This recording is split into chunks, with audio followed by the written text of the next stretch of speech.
Hello. Is this on? Okay. Thank you. Good morning, good morning, good morning. We're just getting ready to start.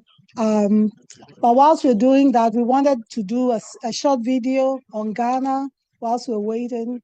So we wanted to announce it so that everybody's attention would go to the screen.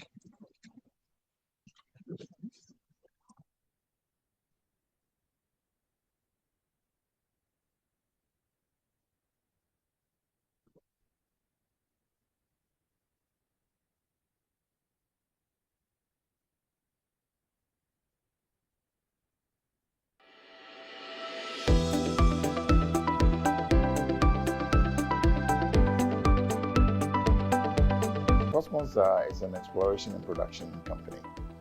Cosmos came into the country in 2004 and discovered oil in 2007. And we had our first production in 2010. So we take pride in the fact that we put Ghana on the map as far as oil and gas is concerned. Well, doing business in Ghana is very easy because they create a good environment for you to come in to do that. So for what we have done, if you were to ask that question as what is, it is like in terms of doing business in Ghana, I would say it's quite good.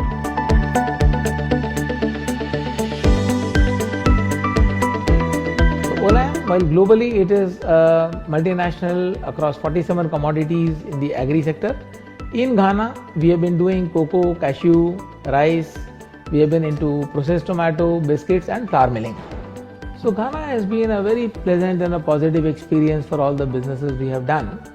Over the years, we have made massive investment in the country. Today, we have invested over $150 million in the country, over 4 manufacturing facilities and various supply chain businesses. And our experience has been positive all around. Very smooth country to operate in, very smooth country to bring investments into. A country which has a massive talent pool that we have been able to tap into, which has allowed us to have very localized management structure, and overall it has been a very smooth country to operate in, an easy country to do business in.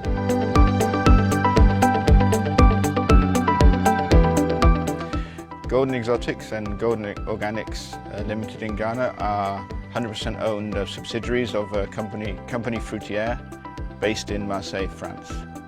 The location of Ghana is good for banana producers. It's the closest place you can grow bananas to Europe, West Africa, and for organic bananas, it is the closest place to grow bananas. It has an abundant labour force and good access to the ports in Tema, for which we have one boat every week going to Europe. I think there's a lot of opportunities out there. If you look in 2004, Ghana was growing almost no bananas for export. Now we grow nearly 100,000 tons of bananas. We could do the same again, and other industries can do the same. The opportunities are there if you look for them. The company's developed massively in the last 15 years, which just shows a level of success. We went from 800 employees, now we have nearly 3,000 employees. We've gone from a few hundred hectares, now we have 1,700 hectares planted. To give you an example, the farm is now 12 kilometers long and almost 2 kilometers wide. That's a large farm by anyone's standing. The thing that I think most excites us is the development of the organic farm. 5 years ago it didn't exist at all, and now at 600 hectares it's one of the largest in the world. Not just in Africa but the world. I think that's a great news for Ghana.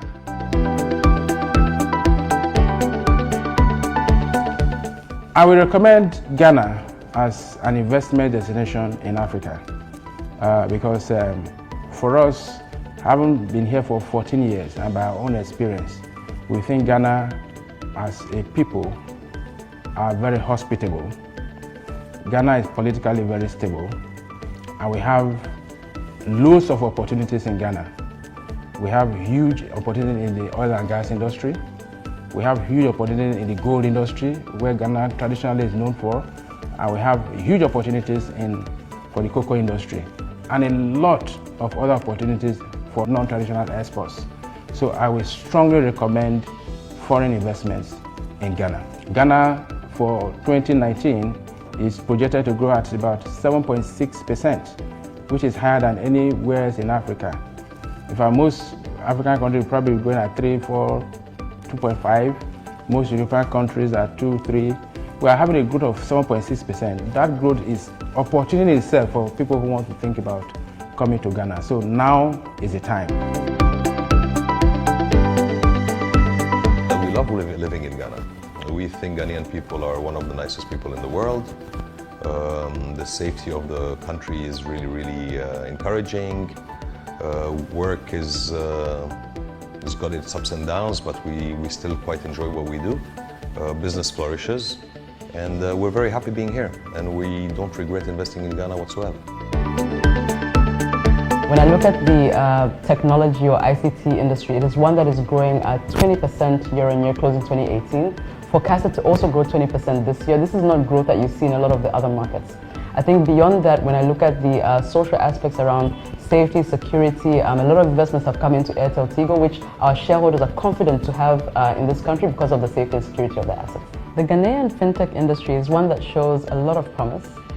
Closing last year, from a market penetration perspective, we were at about 50% of the entire market, which shows the level of appetite that exists within our consumer market. Opportunities exist today. A lot of the use cases around the Ghanaian fintech market are around sending and receiving money, cashing out at the point of receipt, but a whole lot of use cases still exist around merchant payments, bill payments, international remittances. So it's one of those industries that should be one to watch in years to come.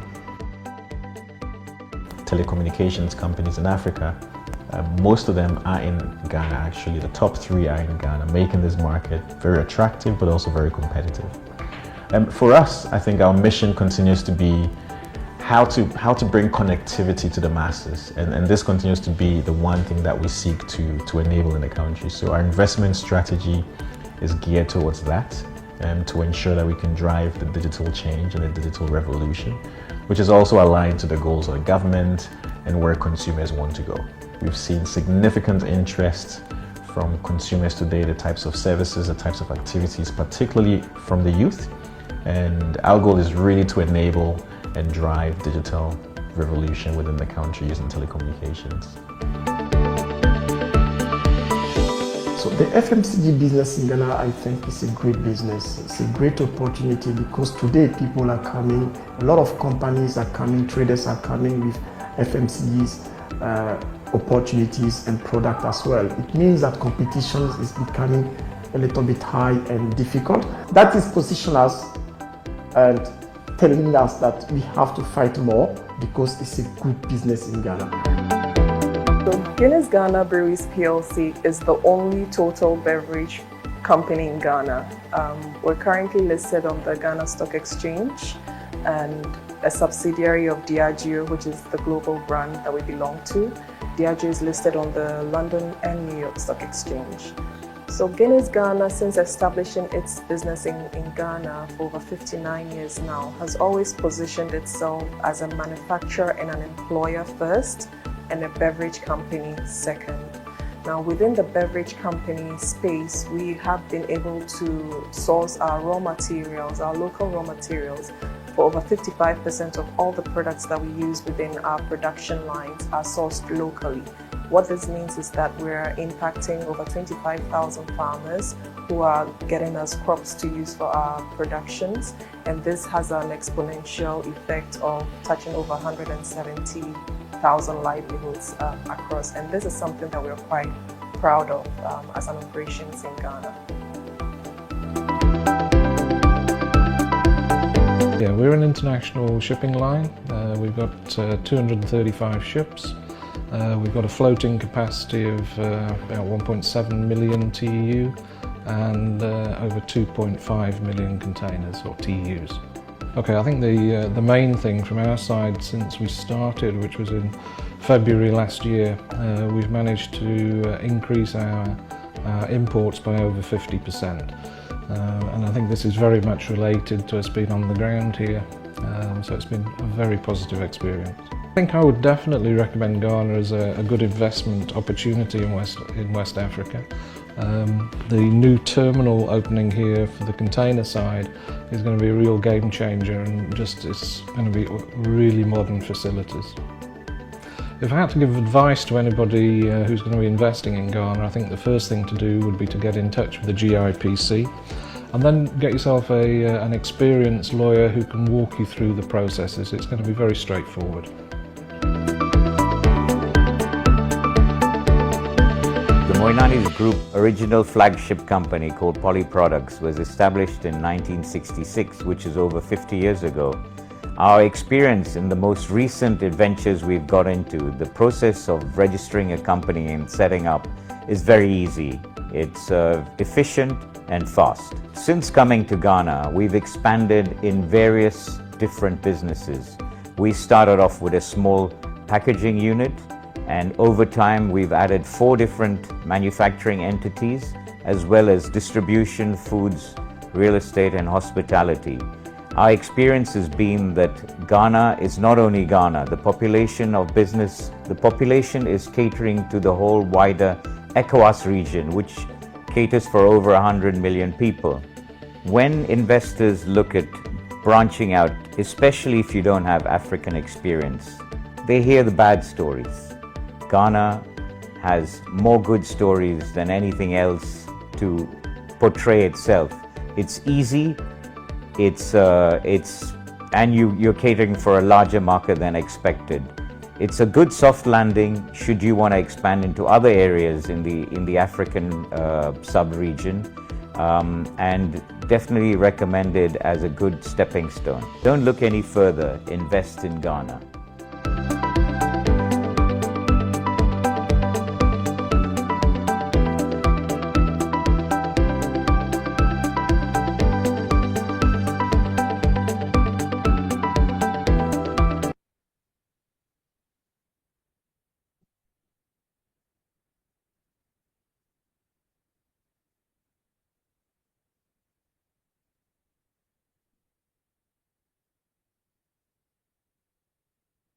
Good morning.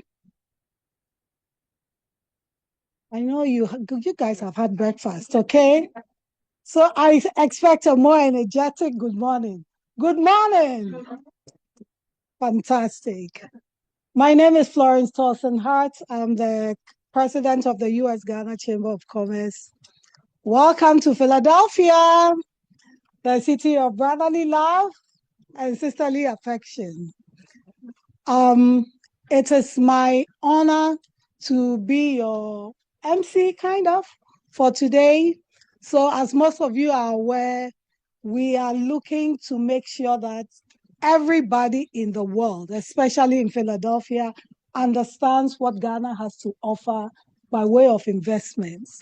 And it is my pleasure today to welcome all of you. We have a few dignitaries that I will come and sort of introduce later, but we're going to move straight into the program out of respect for everybody's time. Sorry. So I want to start off by introducing our host at this place today. I remember about 5-6 years ago, I walked into this meeting very nervous and did not know anybody there. And I met this man who smiled and looked at me like he knew me forever. And he made me feel warm and comfortable. And he and I have become good friends since then. And so when we had to have this event, he was on vacation. But you see, I called him and he picked up. It was his fault. And so he picked up and he agreed to host us. So ladies and gentlemen, it is my honor to invite Mr. Michael Pratt, shareholder at GT Law Firm, and our host for today, to bring us greetings. All right. Thank you. Thank you, Florence. I'm going to say is wow. Florence called me and asked me to host this while I was on vacation, by the way. And I thought, 25, 30 people, no problem. Well, that number kept going up and up and up. And I guess I didn't realize the significance of what it was that she was trying to bring together. But as I've learned more and more, all I can say is that I am privileged, my law firm is privileged to have you here with us, this investment forum here with us. for a number of reasons. And some of this is personal, that it is very important, I know, to the motherland, to Ghana, to make sure that there's economic advancement and prosperity that continues to come to the continent, but also that there are relationships that you are developing with the investment community in the United States, and particularly people who look like me, and I unabashedly unashamed to say that. The other thing I will say is that I am excited because I, as this little black boy from Pennsylvania, never thought I'd sit out here and see so many folks in one room in an office that I work for, and I am very proud that you are here. I also have to say that my law firm, on behalf of my law firm, again, Florence mentioned that I'm a shareholder here at Greenberg Traurig. Greenberg Traurig, excuse me, has over 3,000 lawyers across the world, 51 offices, and we serve any legal need that you can imagine. Let me repeat that. And with all due respect to any other lawyers in the room, Greenberg Traurig is a law firm of over 3,000 lawyers with 51 offices throughout the world. Excuse me. And we can serve any legal need that you can imagine. So I have given the commercial for my law firm, and so they should be pleased that I've done that. And I'm just going to close. I don't want to stay too long. I'm just close. If you need anything, we're here to serve. We're excited excited to have you here, and hope that it is productive for everyone in attendance. So thank you again. Thank you, Michael. So today, I also wanted to let you know that the Ghana government and the embassy in Ghana, which is also part of the government, and the U.S. Ghana Chamber, and our partners for this event, which would be the Office of International Business Development, World Trade Center, U.S. Commercial Service, African Caribbean Business Council, the Embassy of Ghana, Ministry of Tourism in Ghana. We take this event so seriously that the government did not just send only the ambassador. We have 2 cabinet ministers joining us today, and a third one on Zoom. So I just wanted to let you know we're taking this very, very, very seriously. And so at this point, I am going to invite one of our partners, Mr. Thomas Young, President of World Trade Center, to come and give us brief remarks. So Tom.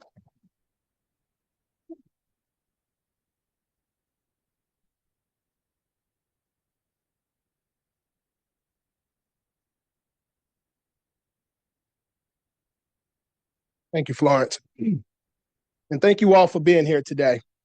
Before I get started, I just want to make a few acknowledgments that are here today. I want to acknowledge His Excellency Ambassador Victor Smith for being here today. Thank you for being here today. Obviously, I want to thank Florence and the U.S. Ghana Chamber for putting this on today and having me speak today. I really appreciate that and everything that you do for the city of Philadelphia and the Commonwealth of Pennsylvania.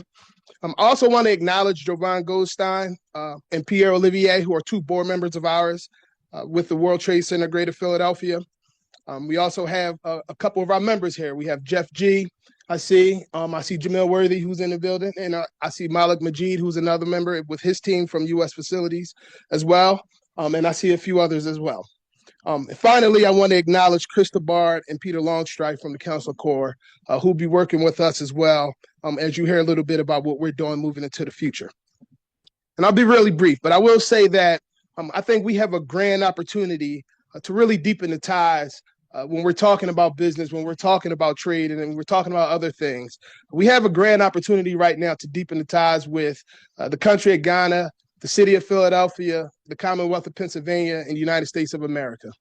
And I don't say that lightly. I say that understanding all the conversations that are going on right now in the United States, understanding how the political climate and the geopolitics are playing out right now. But I will say this, no matter what happens, I believe that we all want more for each other. We all want more for ourselves. And I think that understanding the economics of it all will help with the prosperity.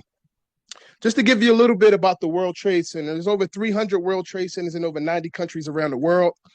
We work with each of these World Trade Centers to build trading partners, to build distributors, to build and leverage our region for the benefits that we have. We do have a World Trade Center, a crowd at Yvonne that we work with very closely. In particular, we're working with Yvonne on a trade mission that I know that is one going in June that we will participate in with Florence, but also working with Yvonne to bring some of the Ghanaian businesses to Philadelphia in April of this year for our Global Business Forum, which is our international conference where we bring all 300 plus World Trade Centers to one host city to highlight that host city for investment, but to also bring businesses to have business-to-business matchmaking to see if that city is a place that they want to do business.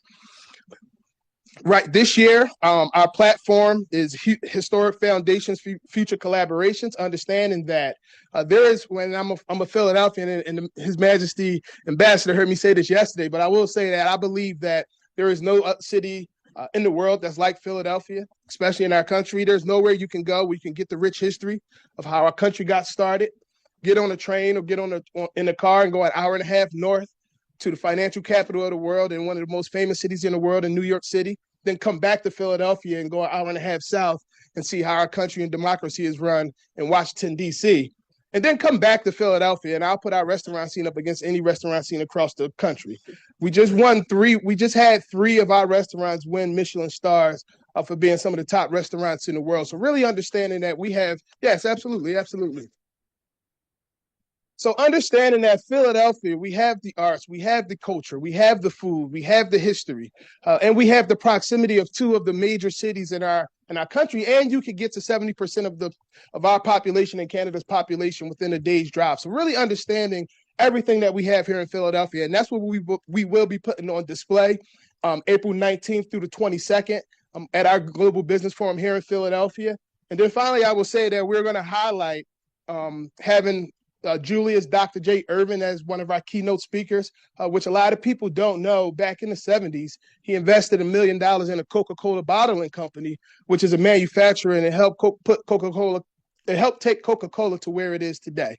So you'll hear a little bit about his story, but you'll also have a chance to hear about what we are doing in the future together, what he's planning on doing in the future together, and more things like that. Again, I want to thank Florence for having me here today. And I look forward to having a conversation with you all in the near future. Thank you.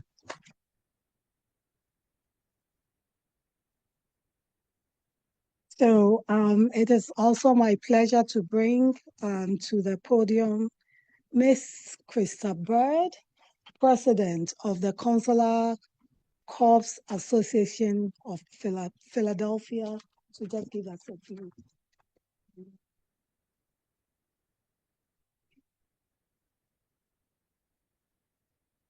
Ambassador, it is such an honor to have you with us today, and ministers and all of the guests here. This is a remarkable group that is assembled. And I'm going to begin by asking, well, and we thank Greenberg Traurig too for hosting us. And it was great to learn about the resources they offer. But can we give a special round of applause to Florence for organizing this? So the Consular Corps Association of Philadelphia is the oldest consular corps and the oldest diplomatic association in the United States. We now represent in our membership are 85 countries.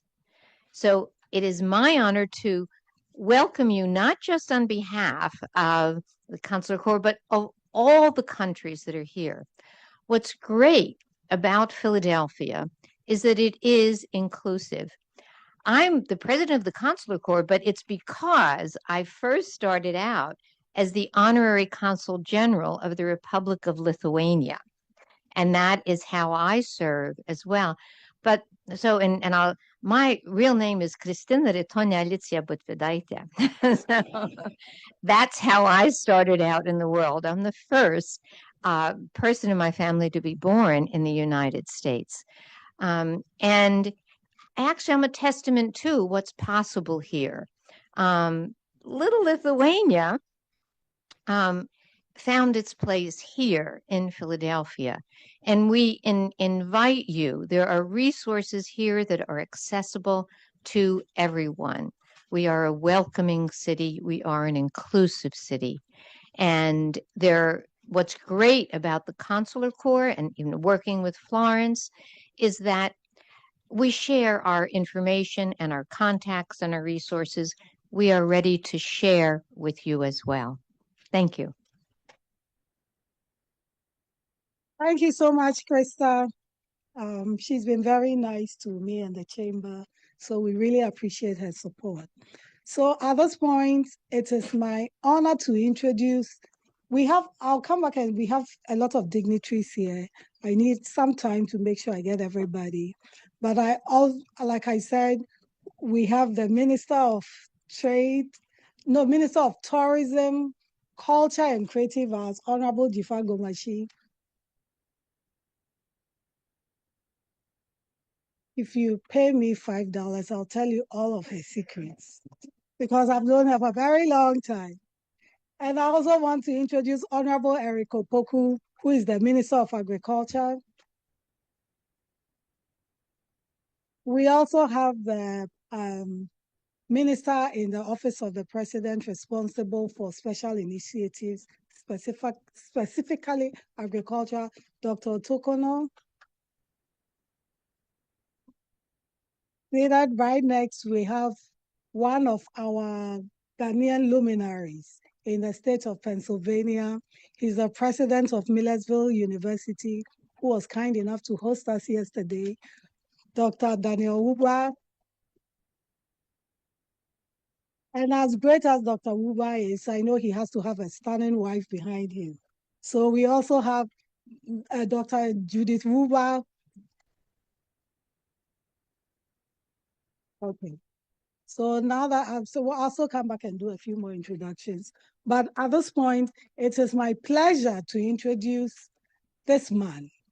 I told him just now that I was just going to say he's a rascal. And he said, okay, no. But I met Ambassador Smith a long time ago when I was in my 20s. But he hasn't changed. He's still the same vivacious, extroverted person, a nice person. And so we reconnected when he was announced as the Ghanaian ambassador to the United States. And we visited him. We pitched a few things. He did not say no. Ladies and gentlemen, it is my absolute pleasure to introduce Honorable His Excellency Victor Emmanuel Smith, Ghanaian ambassador to the United States. To take us from here.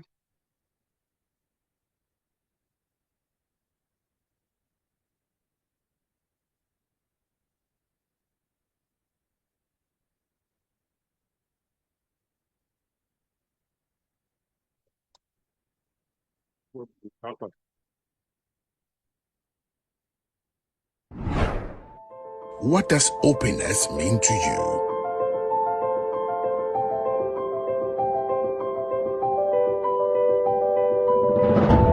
To us, it's an expression of inclusion, innovation, and possibility. It's a gateway to a world of endless potential, fueled by a vibrant 24-hour economy. It's your passport to a land rich in natural resources, where green fields bloom into golden opportunities. Openness is a fertile ground where industries thrive, backed by technology and a big push by government. It's a strategic point to access Africa's rising market of over 1 billion people. And from here, every major global market is within reach. Openness is an experience at the center of the world where the Black Star shines. It's the rich spirit of our people, our open minds, welcoming heart, and the deep pride in our African heritage. Openness is Ghana, a nation ready to trade, to innovate, to lead. It's our invitation to you for business, pleasure, and investment. Ghana is open for business.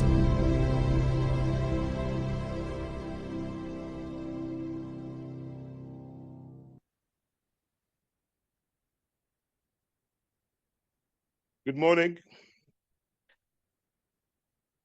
I'm pleased to welcome you all to this forum today, the second of its kind since I arrived in the United States as our ambassador, Ghana ambassador to the United States. It's a great honor to address you today in this historic city of Philadelphia, a city that symbolizes enterprise, innovation, and the enduring power of partnership.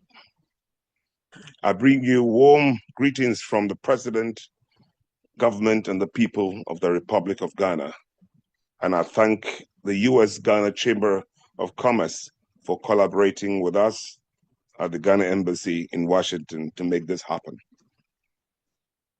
Today, my message is simple, clear, and confident. Ghana is back on the path of macroeconomic stability, reform, and renewed opportunity, and we are ready to partner. Over the past 12 months, under the leadership of President John Dramani Mahama, Ghana has made remarkable progress in stabilizing its economy and restoring confidence, both domestically and internationally. Through disciplined fiscal management, expenditure rationalization, strengthened revenue mobilization, and institutional reforms, the government has stabilized key macroeconomic indicators, improved public financial management, restored credibility with international partners and markets, and created a more predictable policy environment for investors.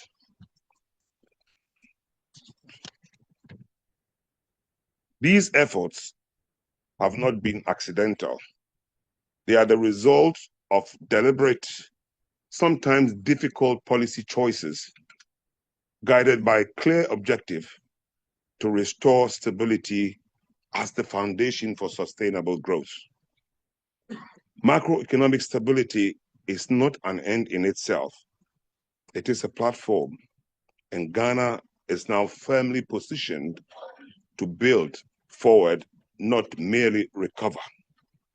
Distinguished guests, ladies and gentlemen, Ghana's 2026 economic outlook is cautiously optimistic, aiming to transition from stabilization to growth, with projected GDP growth around 4%, driven by improved fiscal discipline, single-digit inflation, and a strengthening cedi, that's our currency.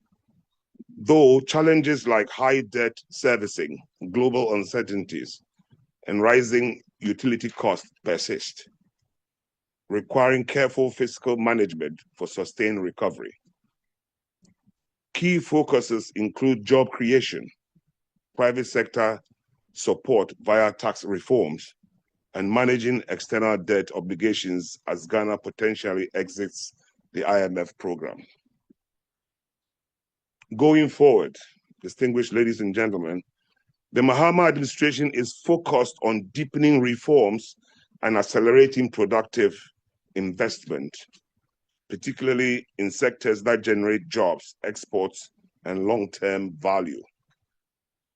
Our strategy is centered on private sector-led growth, value addition rather than raw exports, skills, technology, and productivity, and inclusive development that delivers real opportunities for our people. This is where you, the American investor, and diaspora professionals come in. Ghana today offers clear, bankable opportunities across strategic sectors as follows. In the energy and power sector, we have investment opportunities in the area of renewable energy, solar wind, and waste to energy. We have opportunities in gas infrastructure and downstream services. And we have opportunities in energy efficiency and grid modernization. In the agribusiness and agro-processing sector, I have my minister here, so he will elaborate on that. But we have investment opportunities in the area of value addition in cocoa, cashew, rice, fruits, and livestock, cold storage, logistics, and export-oriented processing, commercial farming with outgrower and SME linkages. In the manufacturing and industrial parks sector, we have investment opportunities in the area of light manufacturing for regional and US markets, pharmaceuticals, construction materials, and consumer goods. Opportunities aligned with AGOA, which is the arrangement between the US and Ghanaian manufacturers and the African Continental Free Trade Area. In the infrastructure and real assets sector, we have investment opportunities in the area of transport, ports, and logistics, affordable housing and urban development, public-private partnerships with transparent frameworks. In the digital economy and technology sector, we have investment opportunities in the area of fintech, digital services, and business process outsourcing, data centers, innovation hubs, and tech-enabled SMEs. In the tourism, hospitality, and creative economy, I have my minister here who would elaborate. In this sector, we have investment opportunities in the area of ecotourism, heritage, diaspora tourism, cultural circuits, hotels, resorts, conference facilities, and leisure for infrastructure, film, music, fashion, and creative content with global appeal. Tourism in Ghana is not just about leisure, it is a foreign exchange earner, a major creator, and a powerful connector between Ghana and the African diaspora. With our rich history, cultural assets, natural beauty, and political stability, the sector offers strong returns with deep social impact. These are not speculative ideas. They are projects aligned with national priorities, supported by policy reforms, and structured for commercial viability and impact. My vision on my mission in the United States is straightforward: to attract American and diaspora Ghanaian professionals and investors into strategic partnerships that create well-remunerated jobs and real opportunities, direct and indirect, for Ghanaians. We are inviting you to partner with Ghana in ethical, high-impact ventures that deliver returns while transforming communities, strengthening supply chains, and building human capital. This is not charity. This is smart, responsible capitalism, a win-win proposition.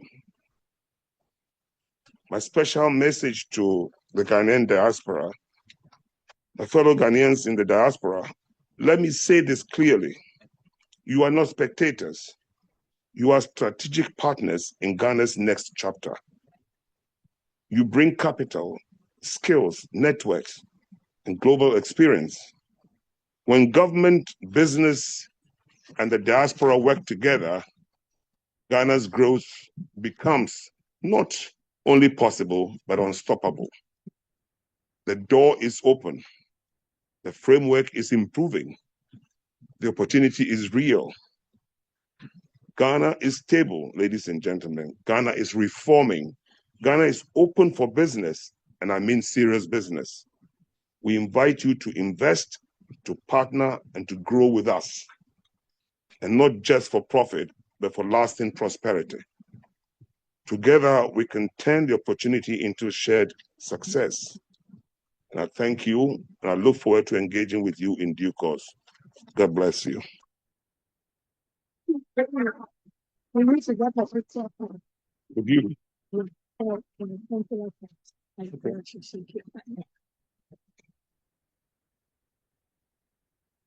Thank you. Thank you. Thank you so much. Thank you so much, Your Excellency. Thank Yeah. Thank you so much. Okay. So we're going to move into the cabinet ministers' presentations. We'll start with agriculture. I just have a little house. If those of us sitting in the back can move forward so that when other people come, they can find seats in the back. So please, let's try to fill the seats up in the front. I'm speaking to my guests in the middle. If you could please come up just so that we can. Thank you.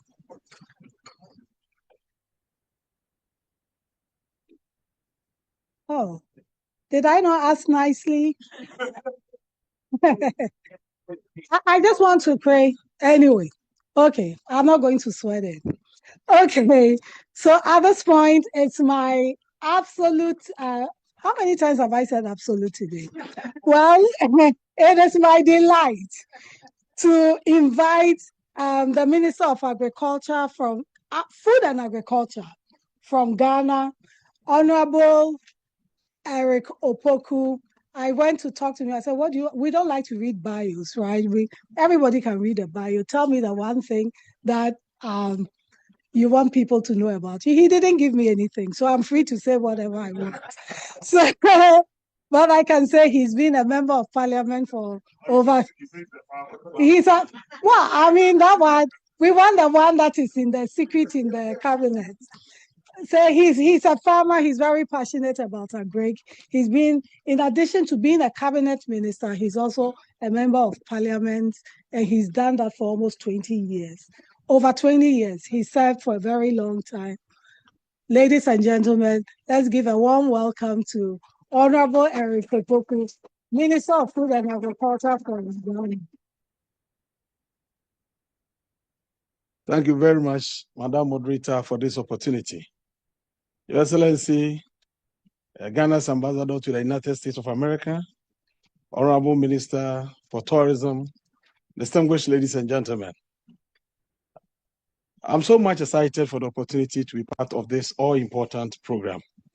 This is very important to us because we are implementing a lot of policies in Ghana now, gearing towards modernization and transformation of Ghana's agriculture. And it's important for us to share the Ghana story and also highlight areas of opportunities so that all of us can have something to decide on. Distinguished ladies and gentlemen, agriculture remains the backbone of the Ghanaian economy. And then this presentation will be looking at agriculture as Ghana's major economic sector. And then also look at investment opportunities in Ghana, Ghana, your best destination for investment. And then if you decide to invest in Ghana, what incentives are available? And then we draw a conclusion. I believe that after the presentation, you know exactly what is happening in Ghana's agricultural space. And now, as I was saying, Ghana's agriculture remains the backbone of our economy, contributing 21% of our GDP and directly employing 38.3% of our working force. We have large tracts of arable land, various ecological zones with excellent soil, suitable for production of multiple crops and livestock. The total land area of Ghana is estimated at 23.9 million hectares, and 57% of this is suitable for agriculture. 57% of 23.9 translate into 13.6 million hectares. And as we speak today, we have 6.6 million hectares of agricultural land uncultivated.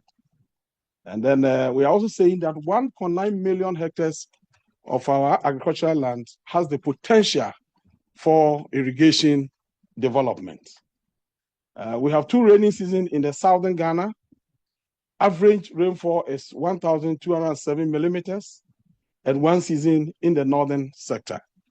And so you could see that in the northern sector, we need a lot of irrigation infrastructure in order to ensure all year-round production.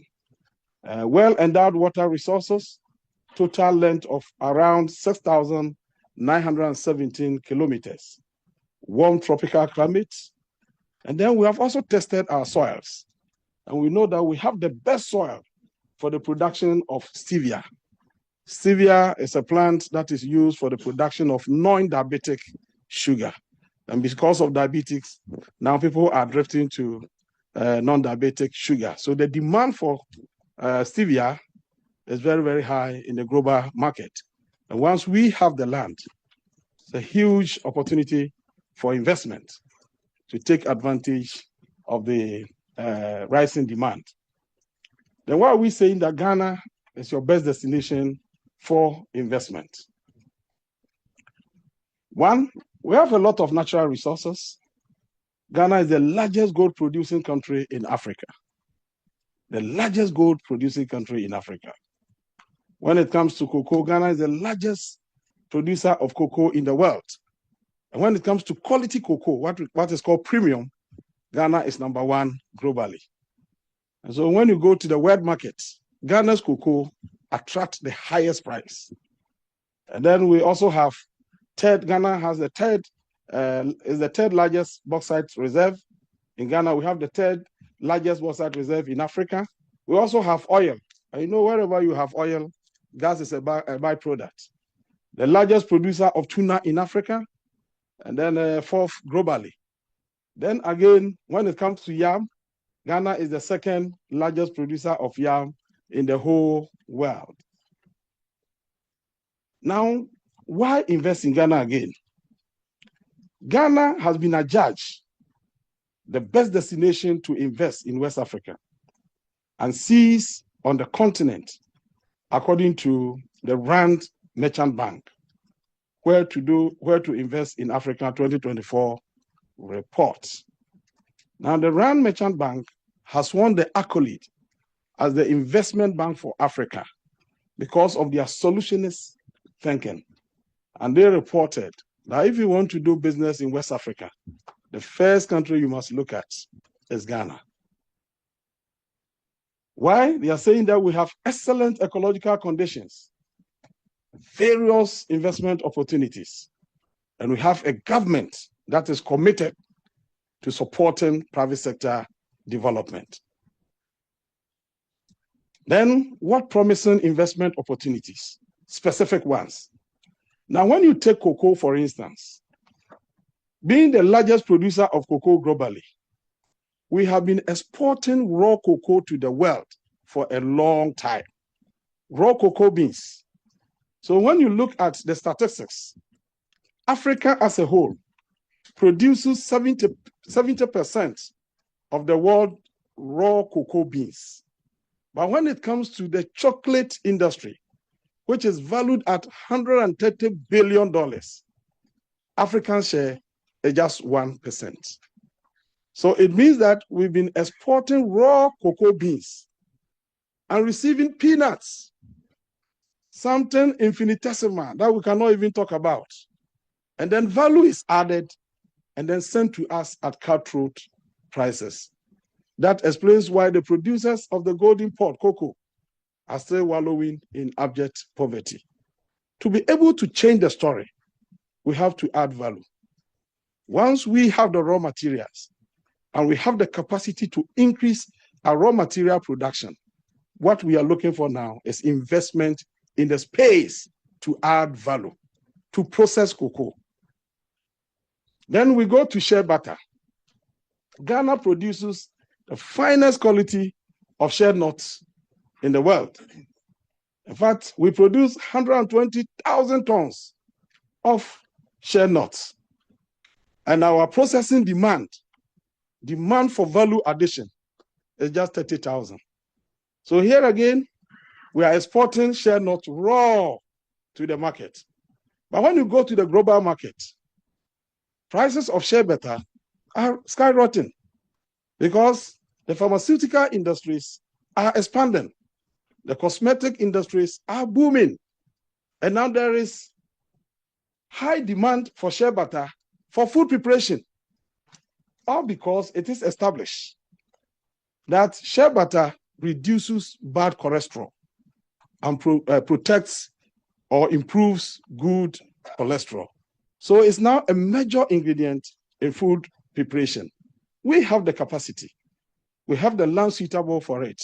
We produce it in quantities, but we do raw export. We want value addition in the space. The market is already there.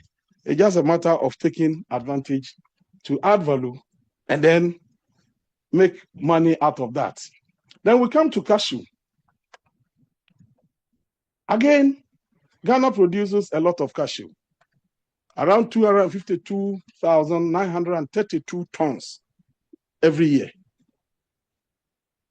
But demand for value addition when it comes to cashew nuts is around 65,000 tons. Out of 252,000 tons, only 65,000 tons are processed in Ghana. The rest exported in its raw form. If we're able to add value, we can make a lot of money, create a lot of jobs for the teeming youth of our nation. Then again, we also have what we call the cashew fruit. Because when you are producing the nuts, you also have the fruit or the cashew apple. In Ghana, we don't have any investment in the processing of cashew apple.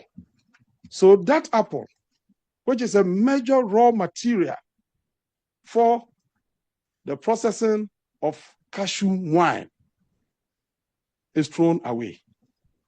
We need investment in the processing of cashew apple so that the farmer can sell the nuts and then also sell the apple. This will unlock a lot of opportunities for our people. Then we come to foodstuffs. Rice, for instance. Ghana's total consumption is estimated around 1.5 million tons. And then production is around 600,000 tons. So Ghana is importing a lot of rice into Ghana. Here, demand is not a problem. We have the demand there, except that we are unable to produce to meet the demands of our people. We have the land ready, suitable for rice cultivation. We are looking for investment in the entire rice value chain, an integrated approach where we can have a processing factory going into an off-taking arrangement or buyback arrangement with the processors or the producers, so that when they produce, the processors will buy. We have storage facilities, and along the chain, you create a lot of jobs. Then we also talk about poultry. Ghana is one country that consumes a lot of poultry. In fact, our per capita consumption is estimated at around 14 kilograms. If you compare to our counterparts in Nigeria, they are doing 3 kilograms. Their per capita consumption is around 3 kilograms because they consume a lot of beef. But in Ghana, whether at funeral, whether we are celebrating parties, we are celebrating people, happiness or sadness, it is still the poultry that we use. And so consumption is very, very high. Unfortunately, production is very low. In 2022, it was reported in the government's budget that the total consumption of poultry in Ghana was around 324,000 tons. And our production was just 15,000 tons. That was just 4.6%. And we think that if we continue along this path, there is no way we can get our people out of poverty. We have to change the story by now looking at the entire chain, the entire value chain of the poultry sector, from production until it gets to the table for consumption. So we are looking for partnership in this area to scale up production to meet the demand of our people. And beyond that, we've also interacted with our counterparts in Togo, in Burkina Faso, in Cote d'Ivoire, in Nigeria. They are also still importing. That makes the market very, very huge. So if you invest there, you don't target the Ghanaian market alone. You can also take advantage of all the countries around us and then scale up production capture the market and maximize profit. Then we can also talk about cassava. Ghana produces 26 million tons of cassava annually, far, far, far beyond our demand. And because we don't have processing facilities, most of these things that we produce go waste. Now we want processes. We want partnership to enable us add value. I went to Brazil, I interacted with President Lula, and they expressed interest in the importation of cassava from Ghana. We are exploring such opportunities so that the farmers will produce and they will not go waste. Other countries can take advantage of. We want investment in this space. The raw materials are available. Let's agree on what to do, set up a business, add value, and then we export to the outside world. Then quite recently, there is a development. For a long time, we've been told that our climatic conditions is not suitable for production of wheat in Ghana. But 2025 February, the Council for Scientific and Industrial Research, in partnership with Arima Farms, decided to test our soils and to see if they can develop a variety of wheat that thrives under our conditions. They have been very successful. And now we can report that Ghana is able to produce wheat. And the last test indicated that Ghana is now able to produce 4.7 tons per hectare of wheat. And this is meeting the standards, the global standard. That is what internationally it is done. So the space is there. We are now looking at how we can commercialize production so that we can stop the importation of 1 million metric tons of wheat annually. That is costing the nation $600 million. If we are able to commercialize production and bring the buyers and the farmers together, Ghana will stop importation of wheat and will be able to produce sufficiently to feed our people back home. And so we want investment in that space. The test has been done, the research has been completed. What is left is commercialization, which of course requires some kind of capital. And so we want investment into that space. Then we also have tree crops. We have oil palm, we have mango, we have coconut, we have rubber. Let me share the story of coconuts, because my brother Utukono is here and he is working on a coconut project. Ghana produces 504,000 tons of coconut every year. But demand for processing is just 6,000 tons. Demand for processing is just 6,000. So almost 500,000 tons we don't process. The raw material is there. No, it can be processed into so many things. Coconut oil. We can even look at desiccated coconut. We can also, so many things. So the opportunity is there. Rubber, for instance. Ghana used to process rubber into ties some time ago. That was during the time of our first president. We have the Bonsa ties. We had the farmers supplying rubber to the factory for the processing of ties and so many other things. Unfortunately, the company collapsed. And today we are exporting raw rubber to the world market and earning almost nothing. The opportunity exists for us to add value. We are currently doing around 125,000 tons. And we think that we have the space to do more. We have some processors in Ghana, but what they do is what we call semi-processing. They don't do the ties that we want. We want a situation where we can set up a condom processing factory in Ghana that will buy our raw material, use it to produce the condom, and then it will be cheaper for us. It will also create job opportunities for the youth. And it is only through that avenue that we can redeem our people from the shackles and tentacles of abject poverty. So we need investment in that space. Mango, for instance, we have Blue Sky. They are processing mango. They are doing very well. But still, the opportunity is there because our farmers are producing in commercial quantities. We need more investment into that space. And then palm oil palm is now what we call the red gold in Ghana. I mean, we are encouraging a lot of farmers to go into that space because of the huge food import bill. And so these are areas that individuals can take advantage and then invest in. Then if you want to invest, there are a lot of things that you look at. I've already indicated that government of Ghana is committed to supporting private investment.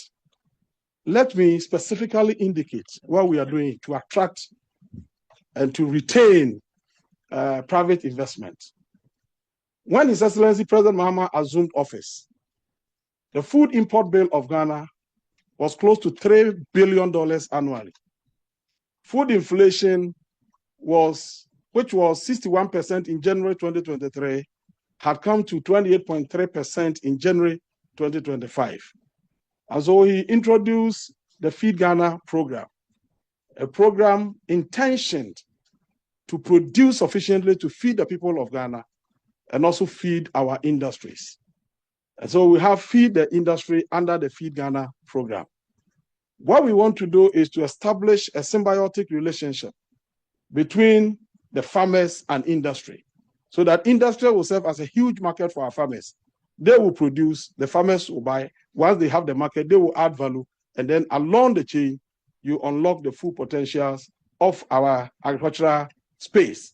And so under the Feed Ghana program, we have implemented this program for 1 year, and today, food inflation has dropped to as low as 4.9%, just 1 year after the implementation of the Feed Ghana program. But it has taught us some lessons.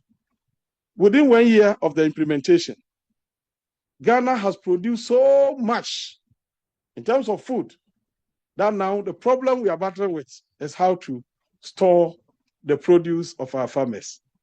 If you listen to the news and you read the papers, you see Ghanaian farmers crying for market. People have produced maize far, far, far beyond our demand this year. And we are now looking for avenues to store them. We are thinking about how we can add value.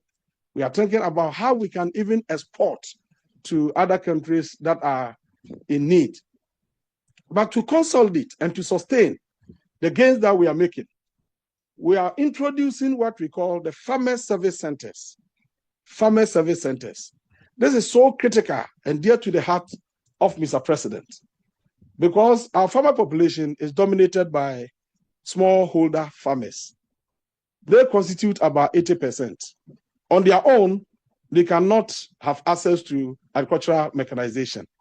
And so we are establishing farmer service centers in 270 agricultural districts across the country. In every district, we create the center, put up the structure, and then we send to the center tractors, combine harvesters, and all the agricultural equipment that the farmers will need for their farming activities, so that the farmer can just walk to that center and then say that I am farming in this area. I belong to this cooperative. I need tractors. I need combine harvesters. I need this equipment for my farming activities. And the center will make the equipment available for them to use, whether they have money or they don't have money. Because when they harvest, once they are recognized as a cooperative, they should be able to pay to the center. So the centers are serving as one-stop shop for all the farmers. You go there for agricultural mechanization, access is unimpeded. You go there for fertilizer, agricultural input in the form of improved seeds, access unimpeded. You go there for agricultural extension service delivery, access unimpeded. And from this center, we are going to deploy digital tools, because agriculture and research, or science and agriculture, are inseparable. If you want to modernize agriculture, transform agriculture, you need to go with research and technology. Then we have also launched a program called Irrigation for Wealth Creation. So back to Farmer Service Center, we need more investment in this area. If you have the opportunity to supply tractors, to supply agricultural equipment, combine harvesters, tillers, and the rest that you can think of, you just have to link up. We have to look at the price. If it is within, it is affordable, then we can have an arrangement. We are also encouraging the private sector to take advantage of this. The private sector can work to us, indicate interest. Then we can say that, oh, go and set up the farmer service center in this area, operate it, under some rules that we, or some kind of agreements that we can have. If we are able to do that, every Ghanaian farmer, regardless of the location, and then regardless of the size that you own, you have unimpeded access to agricultural mechanization, which will eventually lead to increase in production and productivity. Then we are also saying that all the things that we are doing will depend on the mercies of the weather. If the weather is not favorable, there's no way your investment can be lucrative in the agricultural space. And if you want to ensure all year-round production, you have to go for irrigation. So we have launched what we call irrigation for wealth creation. We believe that if we are able to provide irrigation, the farmers will be in production all year round. And that will ensure sustainable supply of raw materials for industrial operations. You have also launched what we call the 24-hour economy program. Under the 24-hour economy program, what we are saying that industries that have high demand for their products will now have to work for 24 hours. They are going to operate for 3 shifts in a day, 8 hours, 8 hours, 8 hours. So if the factory was employing 10 people, now that they are running 3 shifts, they will be able to employ 30 people. So it is a good way for increasing production, for increasing incomes, and also for arresting the challenge of unemployment in our country. And this can be successful only if agriculture is able to ensure continuous supply of raw materials. Then we are saying that all these things we are talking about, we need infrastructure to make it work. And so the government has launched what we call the Big Push. The Big Push is investing hugely, specifically in road infrastructure. Because Ghana Statistical Service reported to us that we are unable to bring food inflation down to 1 or 2% because of transportation difficulties. So if we are able to fix the roads, linking our consumption centers to the farming communities to allow for smooth transportation of foodstuffs from the farm to the markets, prices will come down. And that is why we have launched the Big Push. And people call it very ambitious because we are doing a lot of things under the Big Push project. We are fixing a lot of roads so that getting to the rural communities where the food is produced will not be a difficult thing again. Then we are saying that Ghana is the best place because even international bodies have their offices in Ghana. And so if you want to invest in Ghana, you should know that you are coming to the right place. You know, the Secretariat of AFTA, the Africa Continental Free Trade Area, the whole Africa, the heart of our markets, the Secretariat is located in Ghana. So if it is market you are looking at, and you want to enter into the African market, the gateway is Ghana. That's where AFTA Secretariat is located. And then we have AGRA, Alliance for Green Revolution in Africa, AGRA. AGRA has been very supportive to agriculture in Africa, and we have their head office in Ghana. Then we'll go to Food and Agriculture Organization. It's an agency under the United Nations. They have been very instrumental in transforming agriculture globally. They consider the African continent as a region, and their regional office is located in Ghana. A clear indication that Ghana is a safe place for investment. And then robust infrastructure. Recently, we have upgraded Tema Port. We have excellent airport facilities for freight and cargo, new rail systems and rehabilitation of existing ones. And then we also say that we have abundant and reliable electricity. Some few years back, we had problems with our power supply. Today, we can confirm that Ghana's power is stabilized. And we are doing a lot of things. We are putting in place mechanisms to even have power buffer so that in case of emergencies, we can release power to stabilize our system. Because without stable power, there's nothing you can do about industrialization. Then we are also saying that Ghana is #1 in West Africa in literacy and graduation rates. So when it comes to education, Ghana is a bit okay. And then availability of skilled and trainable labor. We have a youthful population. And so if you want skilled labor, you want people you can train, you can go through the records and see that even the whole of African continent, 60% of our population is youthful, and therefore ready to learn and bring their energies to bear on developmental interventions. And then we are also saying that we have a stable and peaceful democracy.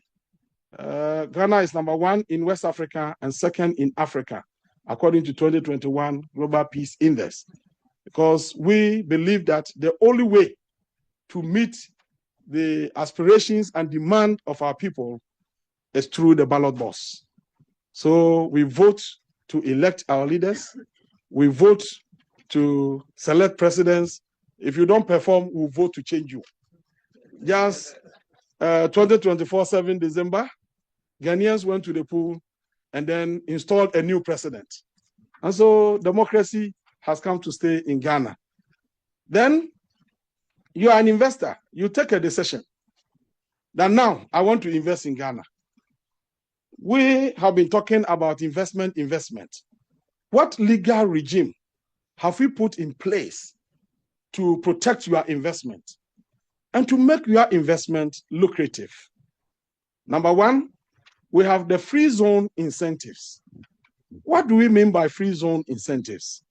We have earmarked some areas for industrialization. We have an area in Greater Accra, in Ashanti region, in Central, in other places. We call them free zone areas.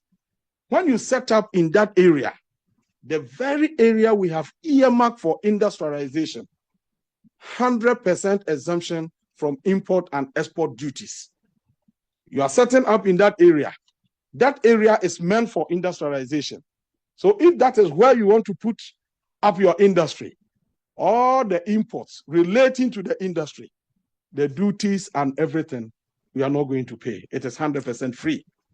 And then we are also giving you a moratorium that says that 10 years exemption from corporate income tax. For 10 years, for this business to thrive, for you to be able to plow back your investment, government will not tax you for 10 years. No corporate income tax. Just work, get the company to flourish, and then create opportunities for our youth. Contribute to the GDP of Ghana, and that is enough for us for 10 years. And then after that, let's follow. Tax and duty exemptions. Exemptions from custom duties on agricultural machinery and inputs. If you are importing agricultural machinery or inputs, because agriculture is being used as a vehicle for economic transformation, you are exempted from custom duties. You no pay duties. Now, when it comes to expatriate work permits, in some jurisdictions, when you go there as an expatriate, you need to go through some rigorous procedures to be able to acquire the certificates and then work there. We are saying that it is automatic. Once you have your investment there, we don't need any specific certificate to work in that company. And then dividend repatriation. This is one of the questions always asked. If I invest and I make profit, am I allowed to repatriate my profit? We have a law that says that yes, we don't have to ask any question. You came to invest in our country. If you have made any profit, you have every right to repatriate. There's no restriction on that. Then, if you are also investing in tree crop farming and cattle farming, we have a special dispensation for you. Concessionary tax rate of 1% for 10 years from start of operation. From start of operation to 10 years, you just be paying 1%. And then we are saying that cash crops, farming livestock, other than cattle or fish, cash crop, anything you do other than cattle and fish. And then we also add agro-processing businesses, converting fish, livestock into edible canned products, income from a cocoa byproduct business. If this is the business you want to set up, agro-processing, 1% for 5 years from start of operation, just 1%. And then income of a company from a waste processing business. Income from a company from waste processing business. That one to 1% for 7 years from start of operation. Then what we are saying is that apart from those located in the free zone area, if you want to operate anywhere in the country and not in the principal cities or the main cities, you want your investment to be established in the rural areas, we have these incentives available. Now, if you want to establish in Accra and Tema, that's the industrial hub of Ghana. If that is where you want to be, then you pay 20%. 20% income tax. Now, other regional capitals outside the Northern Savannah Ecological Zone, we have 16 regions. The Northern Savannah Ecological Zone is made up of 5 regions. So all the 11 regions, apart from the 5, you pay 15%. And then outside the regional capitals, if you are not setting up the factory in the regional capitals, now you're moving to the districts. The districts, because you are setting up in a rural community and you are contributing to the development of the rural economy, what we are saying is that we just pay 10%. But if you want to go up north, in the 5 northern regions, where we have just one season for agriculture, where we need more irrigation infrastructure, where records indicate that poverty was endemic and is now coming down, that area, you pay just 5%. So depending on the location, you'll be able to, pay something small. And then we are saying a free zone incentives for agro-processing companies. Exemption from the payment of income tax on profits for the first 10 years. That is for free zone. Income tax after 10 years shall not exceed a maximum of 8%. Once you are within the free zone enclave, after the 10 years, we are saying that even the income tax you are going to pay should not be more than 8%. And then a foreign investor may take and hold a maximum of 100% of the shares. Once you are in the free zone area, I mean, if you're a foreign investor, you don't need partnership. You can come set up and own 100% of the shares in that company. We don't have any problem with that. Distinguished ladies and gentlemen, Ghana is not interested in aid anymore. We are not asking for aid. We are looking for partnership for investment that will lead to job creation and poverty alleviation. To us, for us in Ghana, agriculture is not merely a source of livelihood for Ghanaians, but a cornerstone of our national identity, of our wealth, and our future prosperity. We believe that through our collective and collaborative investments in the agricultural value chain and in research and technology, we can unlock the full potentials of our agricultural sector. In fact, all the jobs, the decent and sustainable jobs, the wealth and prosperity that we aspire for are all hidden in agriculture. We need partnership. We need investment. Let's work together and make agriculture profitable for the upcoming youth. Thank you.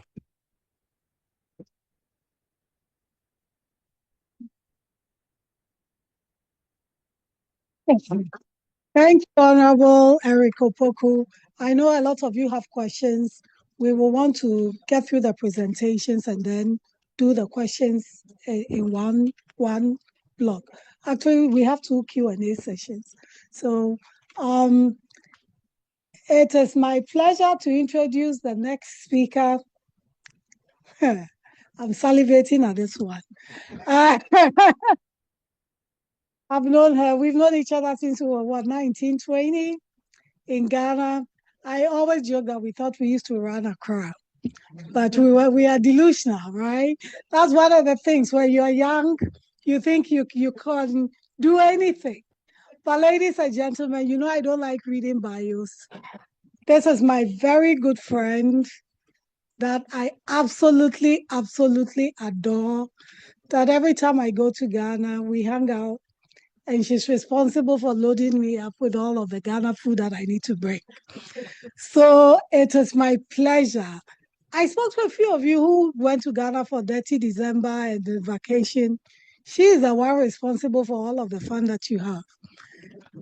It is my honor to present Honorable Abla Jifa-Gomashi, Minister of Tourism, Culture, and Creative Art, and my Okay, so there's something showing, so I'll sit still.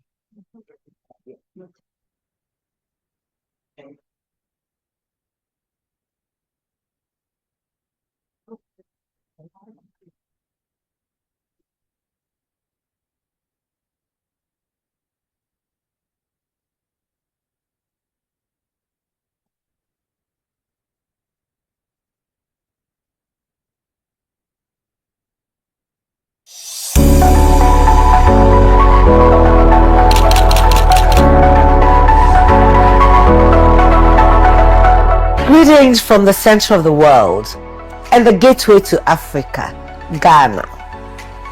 My name is Abla Jifa-Gomashi, Member of Parliament for the good people of Ketu South in the Volta region of Ghana, also known as the Oxygen City, and the Minister for Tourism, Culture and Creative Arts for the Republic of Ghana. I want to share with you all what the government of Ghana, under the sterling leadership of His Excellency President John Dramani Mahama, has to offer the world. Security, freedom of expression, a stable economy, and good governance in a very democratic environment. Ghana is a land where the sun never fails to shine, with a reputation as the friendliest in Africa. From its tropical beaches to fascinating historical heritage, it is rich in cultural diversity and natural attractions. Ghana holds a great history where ancient traditions meet modern endeavors. Just imagine dancing to high life, listed by UNESCO as an intangible cultural heritage of humanity, and Bobobo rhythms, walking in Ghana's iconic Kete cloth, also listed by UNESCO as a heritage cloth for humanity, walking through UNESCO listed heritage sites and discovering creativity in every corner of our country. Life in the cities moves to its own beat, setting the pace for work and pleasure. We have a very rich social life as well, in terms of all the celebrations that we have as a country. We can enjoy our weekend to enjoy the sea, or even more far to go to Cape Coast. Ghana is a nice place.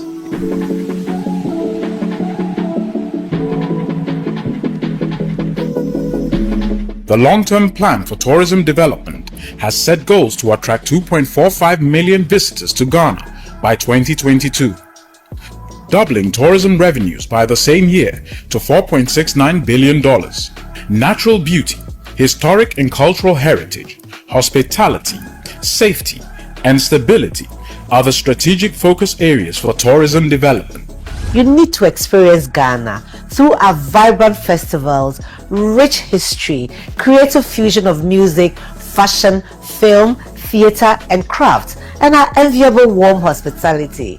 Experiencing the natural beauty of the landscape, the beaches, forests, mountains, forts, and castles, while indulging in our local cuisine, which includes our celebrated Ghana Jollof. Think big. Think Ghana.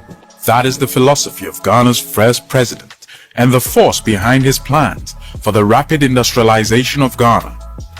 A nation with limitless natural resources, from earth to sky, bursting with potential and a wide array of long-term advantages for industrial producers. Ghana's Domestic Enterprise Development Program is helping to chart a new direction, turning around its manufacturing potential.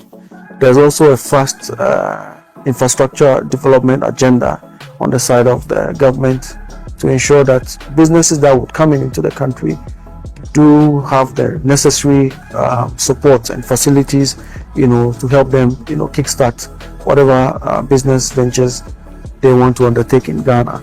Ghana is a friendly business destination for business, but not only for business. It's a safe environment. It's safe for family to live here. It is politically stable. Yeah, changes of government with a minute difference in vote goes up without a hitch. I travel across many parts of the world. I feel is a safest place, and in fact, I advocate all the times that I don't feel safe in India. When I'm there, I safe in Ghana when I'm here. So when I go back to any countries, when I come back home, it's like I'm back to home. Big hotel chains are entering the Ghanaian hospitality market. The Kempinski, the Movenpick, the Hilton, the Marriott are all lined up to establish a footprint in the country. It's hard to describe, but I knew from the moment I walked out of the airport at Kitoko that I was in the right place. And then what I also found out is, I have a pretty healthy sense of humor, and I found out if you have a sense of humor and patience, Ghana is a place you can really go far. Air transport has seen immense upgrades with an aim to make Ghana the regional hub for major international airlines. The numbers of visitors arriving in Ghana has increased steadily from 931,000 in 2010 to 1.1 million in 2014. From its beaches to its national parks, Ghana offers exciting ecotourism potential. Mole is relatively rich in the biodiversity.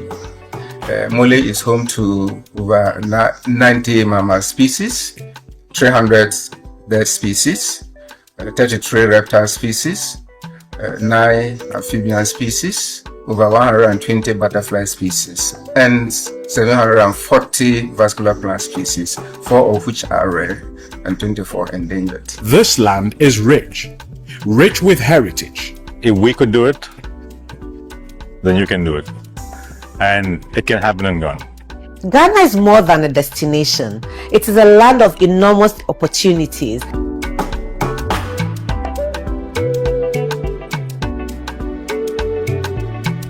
Come, invest. Come so together we can build a beautiful future together at the center of the world in the sunshine of Ghana. I thank you. Think Ghana. Make it happen.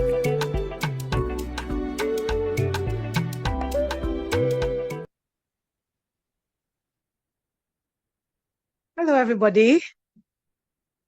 Now, I have a hangover, not from alcohol, though. Hangover from overindulging during December and also from traveling. I've just come in here straight from the airport. So the hangover is good and bad at all, but it's a good mix. I bring you very warm greetings from His Excellency, the President of the Republic of Ghana, John Dramani Mahama. I did the video because I don't think I'll make it to the US this time of the year. I don't like the cold.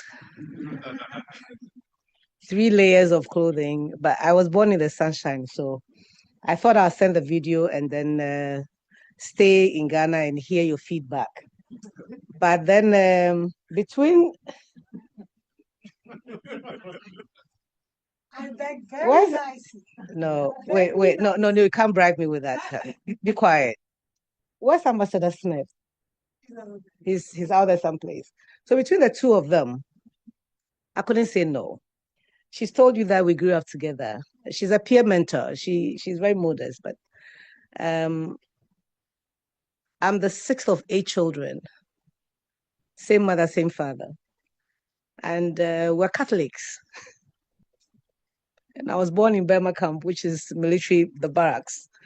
So my boundaries were set out for me and I couldn't cross it till I met her. And she made me believe that it is possible. Look at me today. Thank you. Thank you very much. Thank you very much. And then I met Ambassador Smith again in my 20s, and he was my boss. Now I'm the minister. I want to tease him. Where is he? Ambassador Smith, be careful what you wish for when you come into this world again. So I worked under Ambassador Smith and the former First Lady of the Republic of Ghana, Mrs. Ajuman Rawlings. I'm just telling everybody that you are the ambassador, but I'm the minister. So when you come again, be careful what you wish for, who you train. But thank you so much for making me who I am today. No, I'm the boss.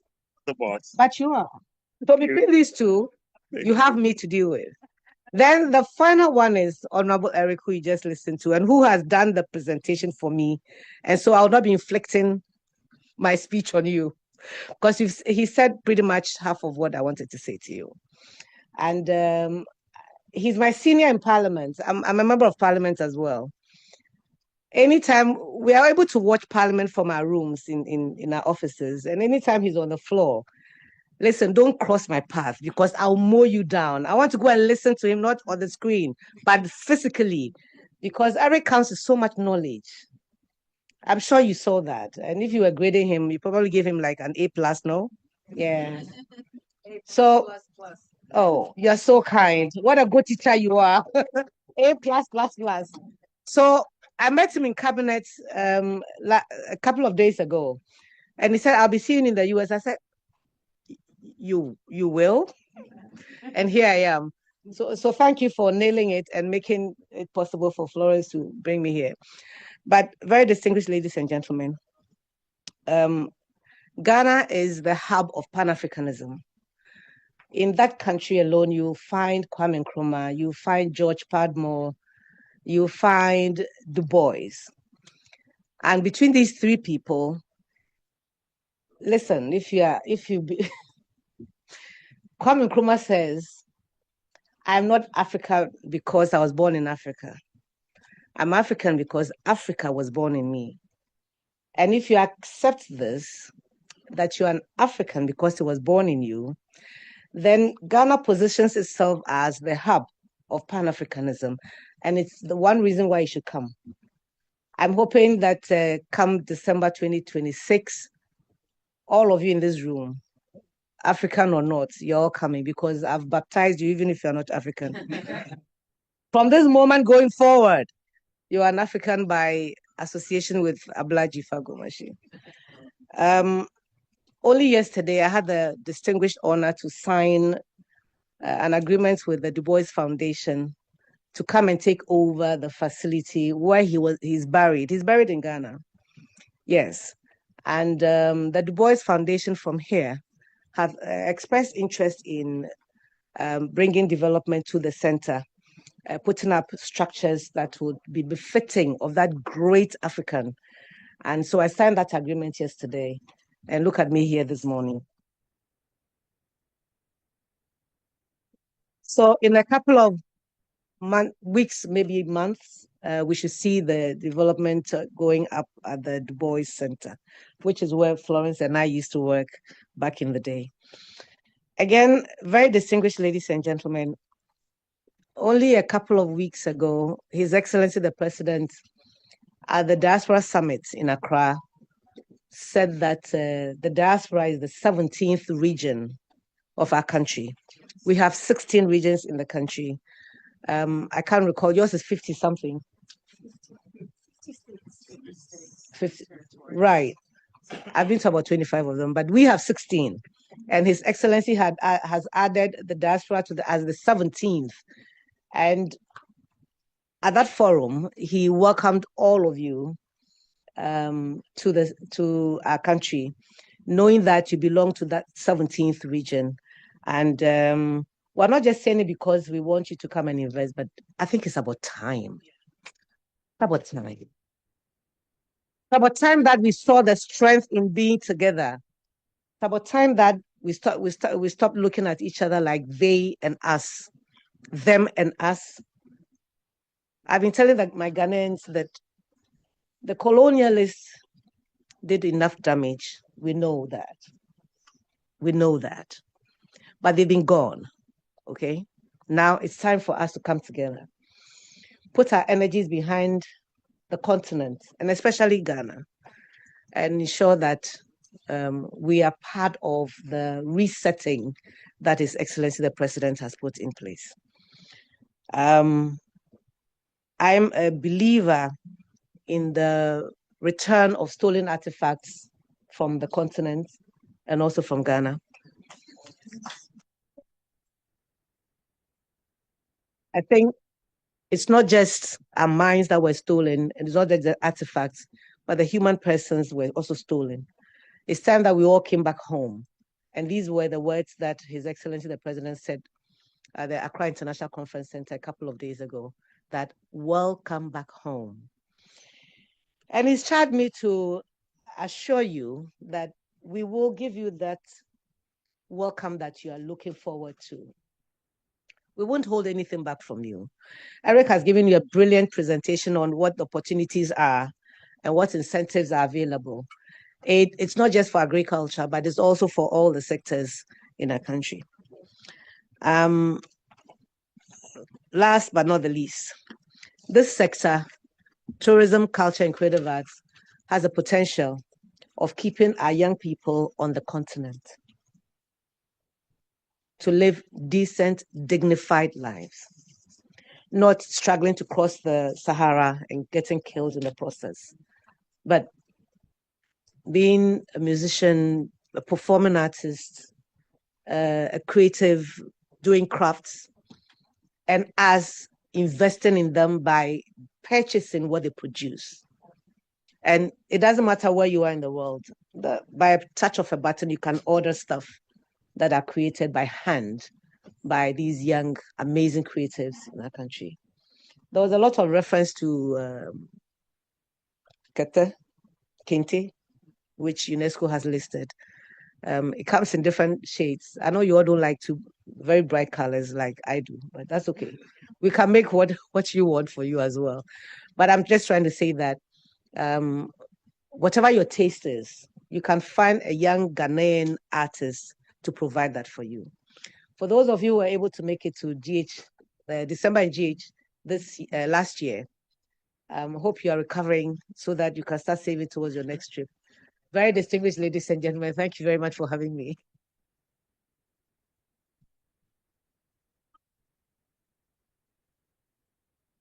Thank you, Honorable Jifa Gomashi. So for most, the ministers are going to stick around after. So if you want some more interaction, we can do that. Before I introduce the next speaker who will join us via Zoom, I wanted to let most of you know that we have a trade mission that will be going to Ghana in June. Please take note of the dates. May 30th to June 5th. So with May 30th is a travel day, but we're going to be there. I want to, again, highlight our partners in this. We're going to come and give you more information, but I just wanted you to take advantage. So you don't have to wait till December, is the point I'm trying to make. We're going for business, but we'll have a lot of fun. Jifa's ministry is one of our sponsors, so I thank her for that. I also wanted to let you know that the Philadelphia Commerce Department is going to Ghana with us on the trade mission. We also have World Trade Center. You heard Tom speak. We have U.S. Commercial Service. You know, there's these certifications that some businesses want. They are also part of it. We have Senator Sharif Street, who has been a staunch partner of the chamber at a time when nobody even knew who we were. So Aisha would also come and speak later. We have the Embassy of Ghana, and we have African Caribbean Business Council to be partners. I'm sure I'm missing some, but I'll come back. So at this point, we are getting ready to listen to the Minister of Trade, Agribusiness and Industry. She is joining. She was in the States and had to go back. So we thought we should have some consideration and not bring her back on another 10-hour flight back to the States. So we are going to listen to a video and then she's going to join us via Zoom to make brief remarks. So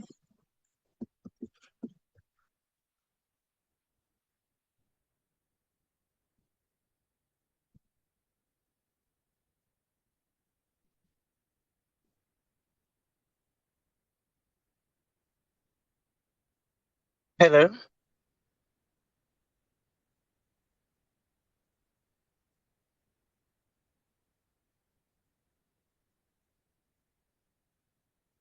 Distinguished ladies and gentlemen, good morning. I am Elizabeth Obush.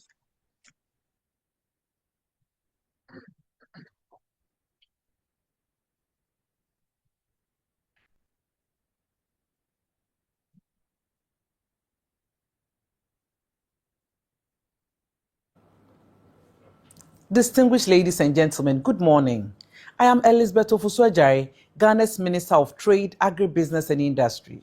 I bring you warm greetings from the President of the Republic of Ghana, His Excellency John Dramani Mahama, and the good people of Ghana.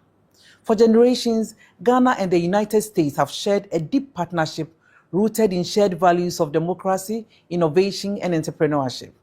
From U.S. support in education and health to investment in energy and agriculture, American expertise has been instrumental in Ghana's progress. Today, as we gather here in this historic city of Philadelphia, the cradle of American independence and liberty, we stand at a threshold of a new era, where U.S. capital and technology can unlock unprecedented growth in Africa.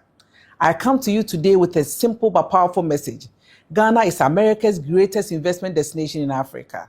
Ladies and gentlemen, let me share some compelling facts that explain why this moment is exceptional. First, our economic momentum is remarkable. Ghana's economy expanded by 5.3% in the first quarter of 2025, our greatest performance since 2020. Under President John Dramani Mahama's leadership, we have restored macroeconomic stability, regained investor confidence, and are implementing transformative reforms to reset Ghana's economic trajectory. The fundamentals are strong. The trend is upward. Ghana offers what American investors value most: stability, transparency, and partnership.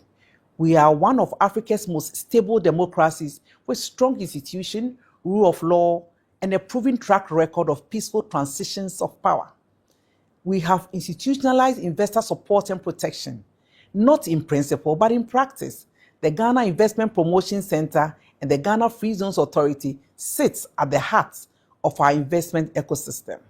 Through GIPC, investors receive tailored incentive packages, facilitated work and resident permits, facilitated import duty exemptions, and guarantees on repatriation of profit and dividends.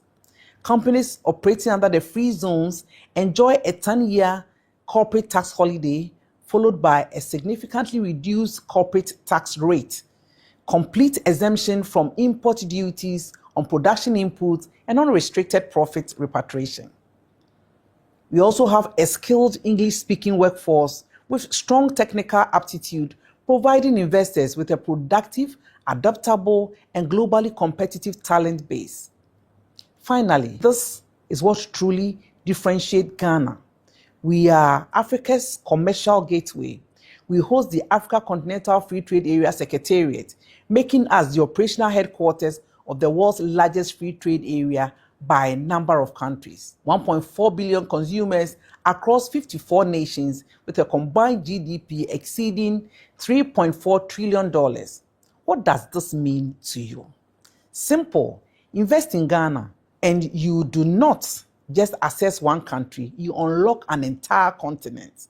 Ladies and gentlemen, the timing could not be better. This week, your House of Representatives passed legislation to extend the Africa Growth and Opportunity Act, AGWA, through to December 2028 with overwhelming bipartisan support. This sends a powerful signal. America is committed to Africa trade, and Ghana is positioned to maximize this opportunity for our shared benefit. Ladies and gentlemen, let me be specific about where I see the greatest potential for U.S. investors. Pharmaceuticals, with your FDA standard expertise and our original market assets, we can co-establish plants producing generics, vaccines, and health products that serve 400 million people in our region. Agribusiness and food processing, our fertile land, favorable climate, and after assets create ideal conditions for large-scale agriculture and processing. Automotive and components. As electric vehicles gain traction across Africa, there are first-mover advantages for U.S. firms in e-vehicle assembly, battery technology, charging infrastructure, and component manufacturing. Textiles and apparel, with cotton production, a growing garment industry, and duty-free access to African and U.S. markets under AFTA and AGOA, Ghana can become your competitive manufacturing base for quality textiles and finished apparel. Mining and critical minerals. Beyond gold, Ghana has significant deposits of bauxite, manganese, lithium, and a rare earth elements, minerals that are critical to Africa's and America's clean energy transition and technology leadership. Digital services and fintech. Ghana has one of Africa's most dynamic tech ecosystems. Opportunities abound in digital payments, financial inclusion platforms, e-commerce logistics, and tech-enabled agriculture. Ladies and gentlemen, we know investors need more than opportunity.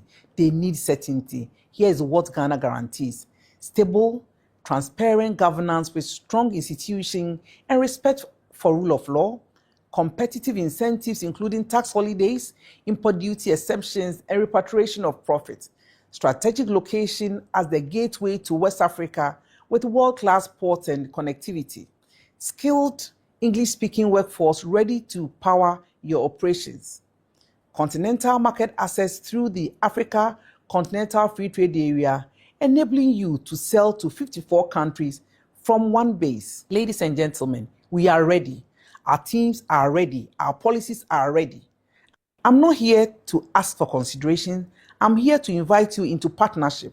Come to Ghana, tour our industrial zones, meet our entrepreneurs, see our potential firsthand. We are planning an exploratory investment mission to Ghana by April 2026, and I personally invite you to join. Let us turn today's conversation into joint ventures. Let us transform raw potential into profitable industry. Let us build supply chains that carry the mark of both Ghanaian resilience and American innovation. Ghana is open for business. Are American investors ready to lead Africa's most strategic markets in waiting? The answer is yes. Thank you very much. God bless Ghana. God bless the United States of America. So she queued it up for me perfectly. I think I'm going to do one more thing before we get to Q&A. She asked us if we were ready to come to Ghana. Did you all hear her say that?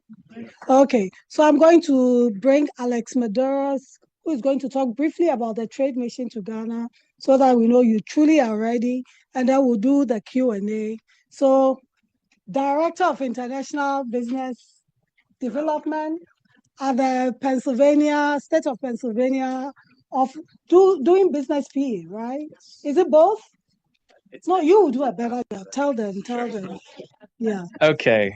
Good afternoon, everyone. As Florence said, my name is Alex Medeiros, Director of International Business Development for Business PA and the Department of Community and Economic Development. It's a state agency. We work with businesses. We specifically work on the international side, helping bring investment into Pennsylvania. We help Pennsylvania businesses export, and we're very happy that this is happening today. So before we get into the trade mission, we had an event yesterday with the ambassador. We were so glad to have him and his team in Harrisburg. We do have two gifts for the ministers who visited today. So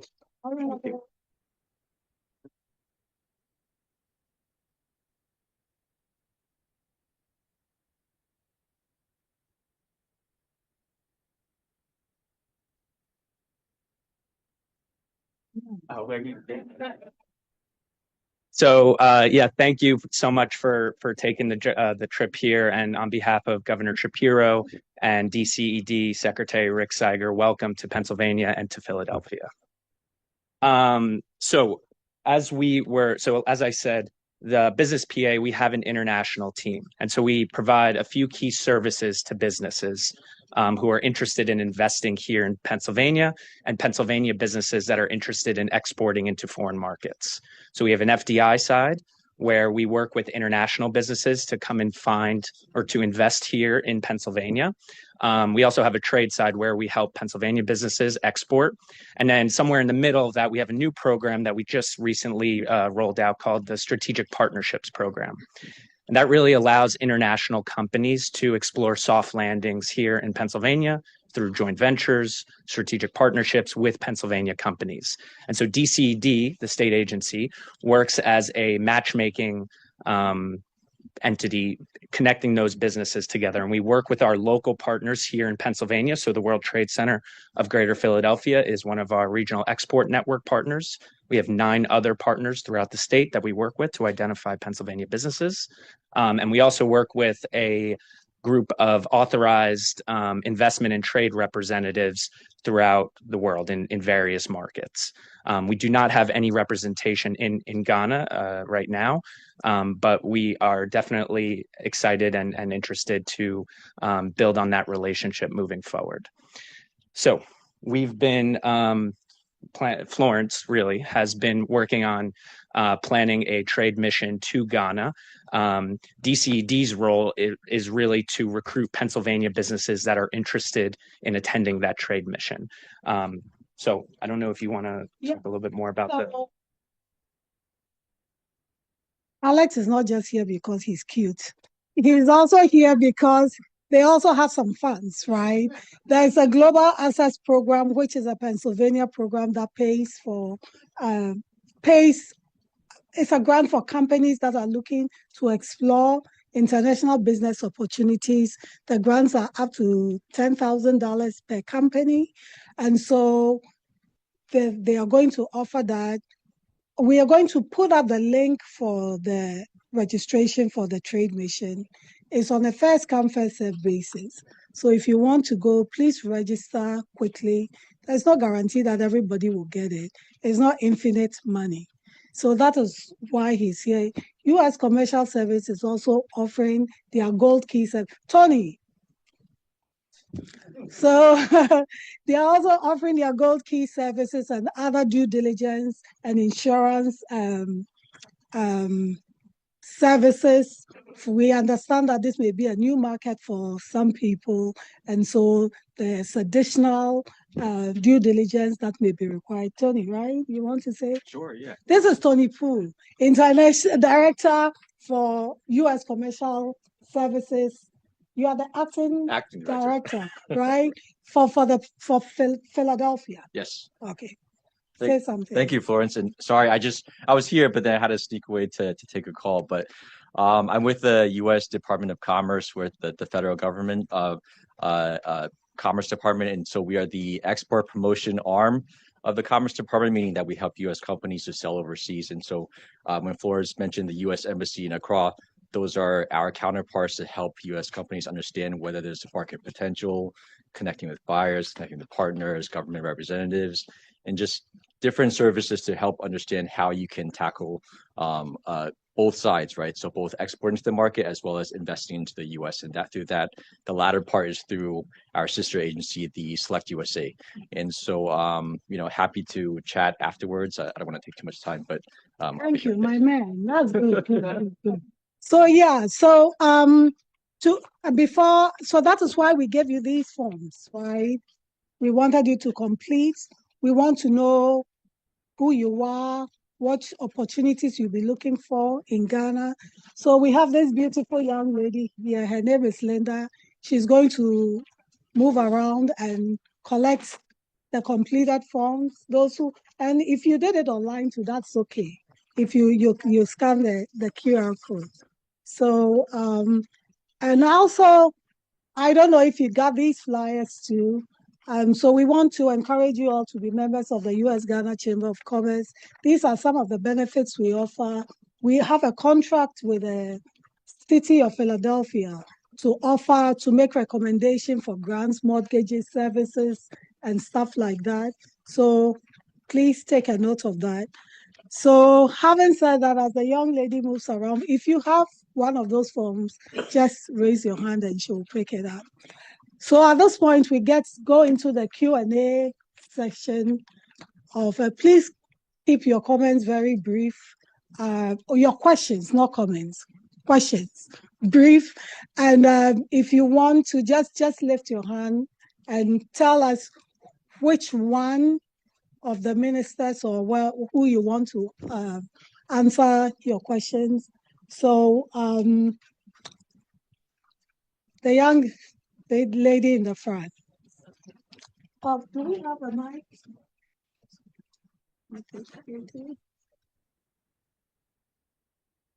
Thank you so much. Good afternoon, everyone. I'm known as Mama Etonam Abla, or Talin Twyman. My first question is to His Excellency Ambassador Smith. Is he in the room? I think he stepped down. He stepped out. Yeah. Okay, I'll reserve that question for him. And Excellency, my question for you is in terms of the diaspora. I'm moving to Ghana. Very proud to say that. Very proud to come home. So my question is, in terms of moving it, that's a very big step for anyone, especially leaving the United States. So are there any concessions for individuals who have to pick up their family, their entire household, and bring all of those things into the country, because it can be quite costly and expensive? This is a question that has come up amongst many of my colleagues, so thank you. And this is to Chica. Okay. Any more questions? I think, yeah, we'll take a bunch of questions and then we will. Any other questions?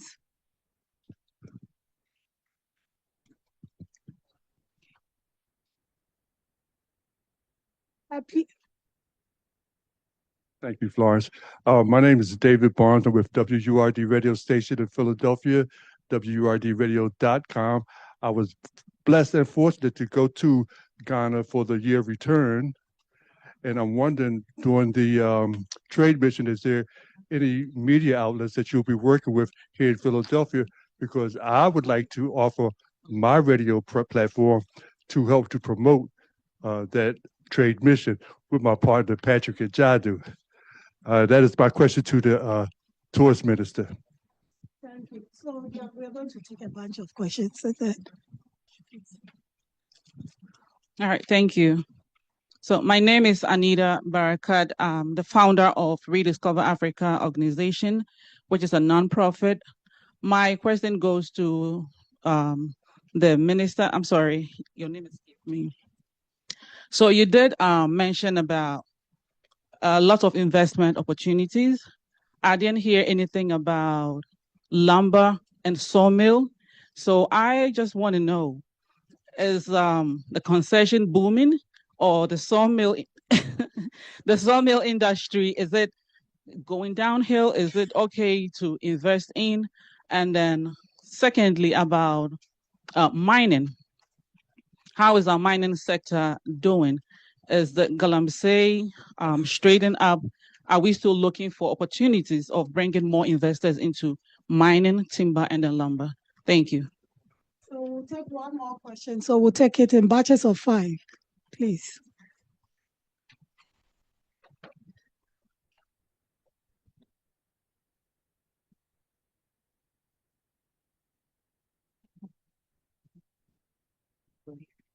Hello, everyone. My name is Hadia Barakat. That was my mom that just spoke, Miss Anita Barakat. So my question is, it's just general, not really directed to anyone. So regarding the youth, it was mentioned that there's a very vibrant youth that's quite knowledgeable and ready to learn. And there were, you mentioned that there are some industries that don't have production going on yet. So if you have an investor that wants to go into such an area and the youth is not trained, is the government able to step in regards to training, or does it fall on the investor to do that? Thank you. Thank you. So this is it for the first batch. Okay. One last one. Thank you very much. My name is Tahir Yahuma, and I want to say one of the areas that I didn't hear about investment in Ghana is Ghana's educational institutions. I decided I wanted to go to a historically Black college, and we have them fabulous ones in the United States, but I said, oh, okay, let me go to Ghana. That's a historically Black college. So I graduated, did my PhD at the University of Ghana. And so, yes. And they have some of the most brilliant professors and institutions of higher education. And so I am very thankful. I graduated in 2016 with my PhD at the University of Ghana. And it was a little tough, but, but I'm grateful for that. I'm very grateful. Thank you very much. So since you mentioned education, I know Dr. Wuba is not on the program to speak, but since he's the president of Millersville University, and we also have Timothy Welbeck, he's also with Temple University in the back, I would encourage you to also chip in. So your honorables, you want me to bring you the mic or you want to come too? Yeah, please come.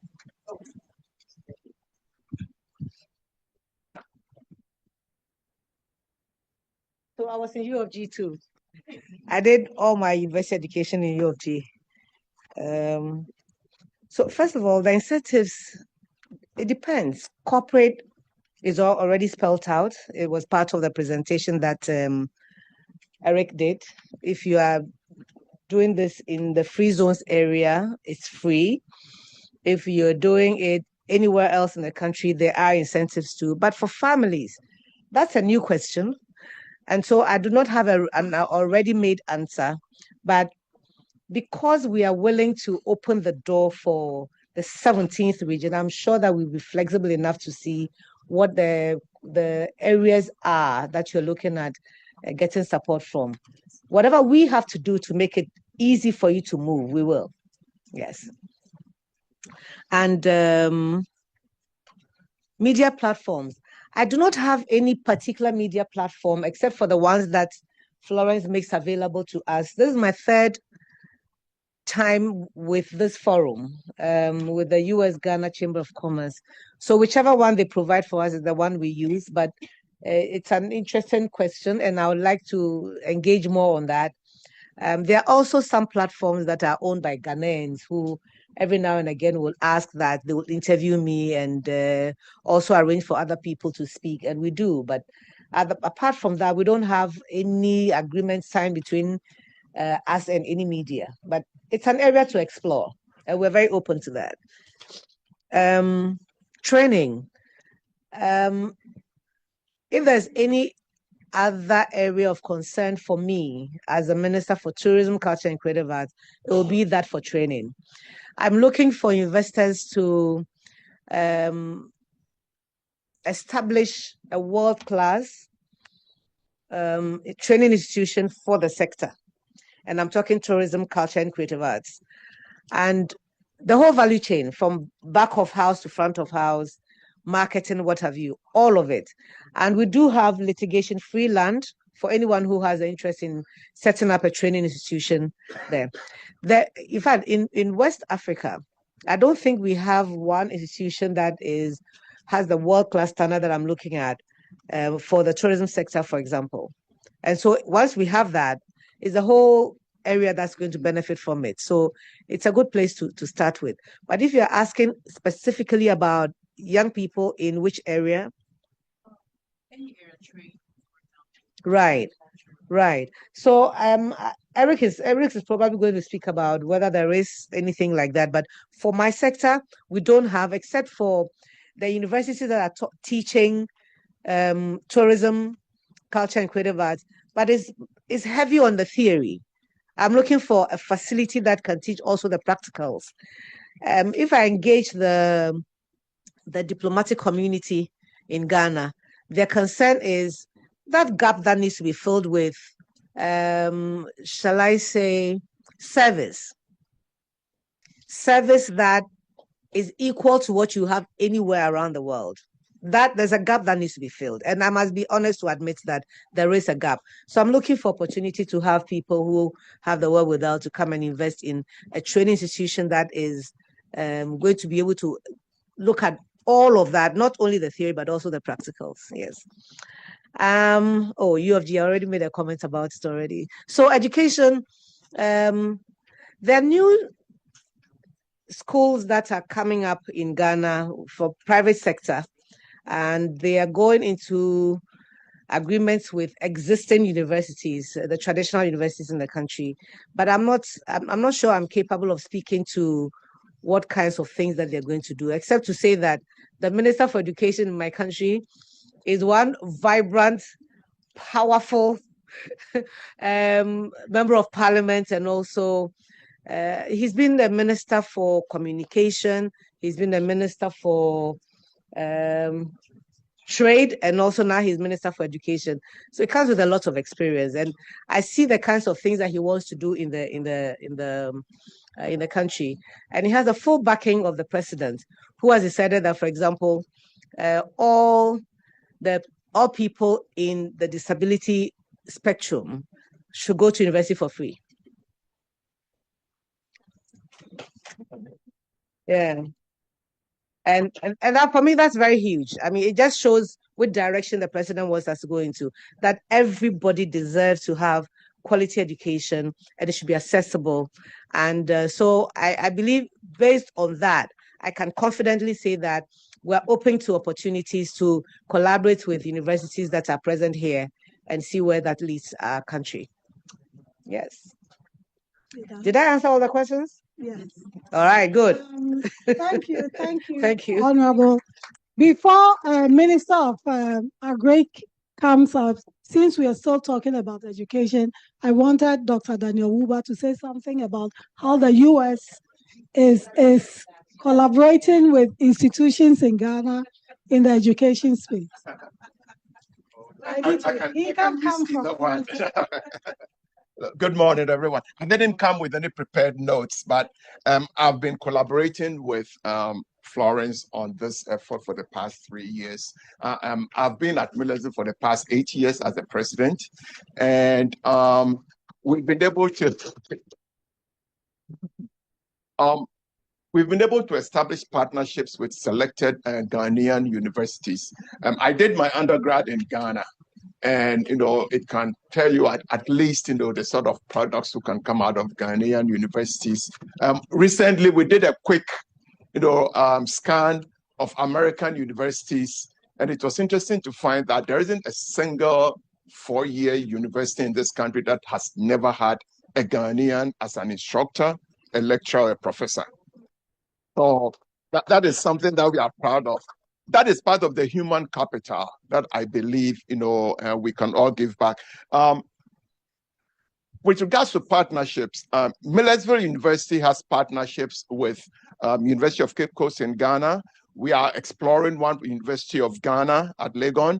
And then we also have a partnership with Academic City University in Ghana. When growing up in Ghana, there were 3 universities, 3 public universities. This was in the 70s and 80s. Currently, there are about 69 universities in Ghana. Yeah, so that tells you the rapid growth of higher ed in Ghana. And there's so much opportunity. Between my wife and I, she's also a scientist. I'm a microbiologist. She's a teratologist, educated at Jefferson here. So she's a product of Philly. She got a PhD here in Philly. But during our time as faculty members, we were able to take to Ghana 114 American students through a grant that we had from National Science Foundation. And I'm very glad to say that out of the 118, we've produced 34 MDs and 48 PhDs who came through our program. American students, okay? That's the experience they got in Ghana. A number of them published the research that they did in Ghana. So in addition to, culture, fine arts, and that's economic opportunities, the human capital that our students here can benefit from going to Ghana is enormous. There are a number of them who went there, and through the 6 weeks they spent in Ghana, they actually went back to do Fulbrights in Ghana, and some of them have actually gone back to set up businesses in Ghana just because of that experience they got there. So there are opportunities that I'll be glad to talk to anyone individually about if you're interested in higher education in Ghana. It's a wide open area.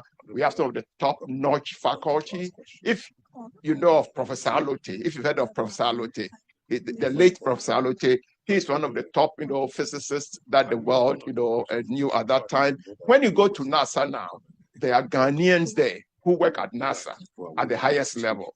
So this is all to say that Ghana has that opportunity in terms of if you are interested in higher education or partnerships, that can be done. We can work with you to set up, MOUs and anything you're interested in. Thank you very much. Thank you, Honorable Eric. You have to answer one question, right? And for those who are on Zoom, so a few people joined us via Zoom. I would also encourage them, if they have questions, they can either type it out, or are we able to take them live if they want to ask questions, those on Zoom? Yes, I have a question from Sarfo. Hold on 1 second. Okay, please go ahead with your question.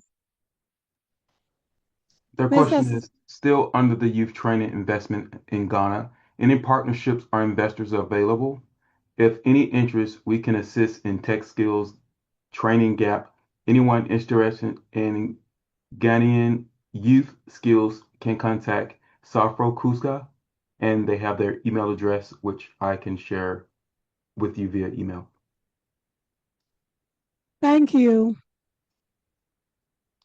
Any other question from any of our people on Zoom?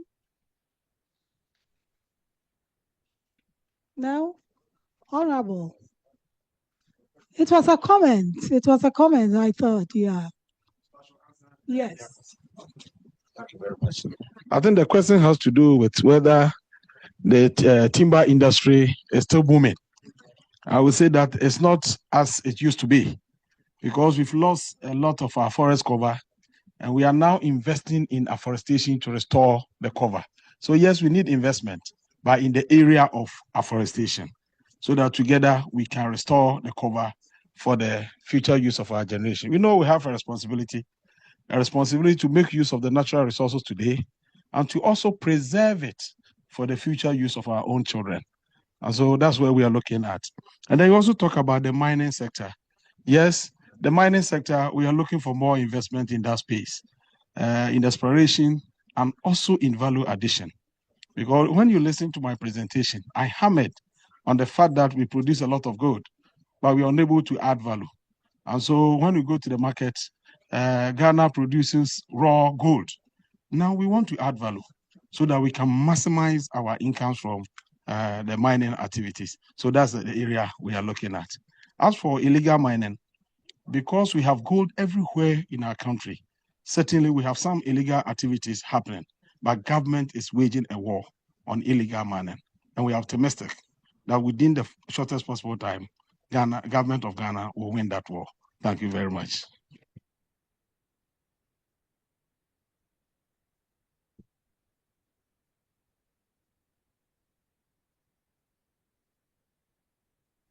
Okay. There's a question on, okay, Zoom, you go first. Is it in the chat or? Okay, can we look at it and read it out? Yes. Oh, I like that. Yes, and yes. To the question, yes, how can I get involved with it?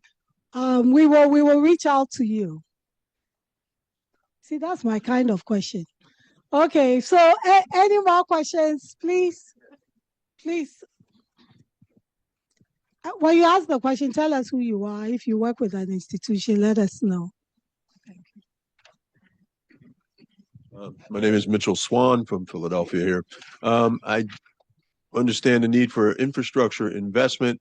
I wanted to know what the status was, what the situation is with regard to energy infrastructure, most notably renewables, and where does that stand right now in Ghana, and what are you looking at trying to enhance? Okay, it was on energy infrastructure, right?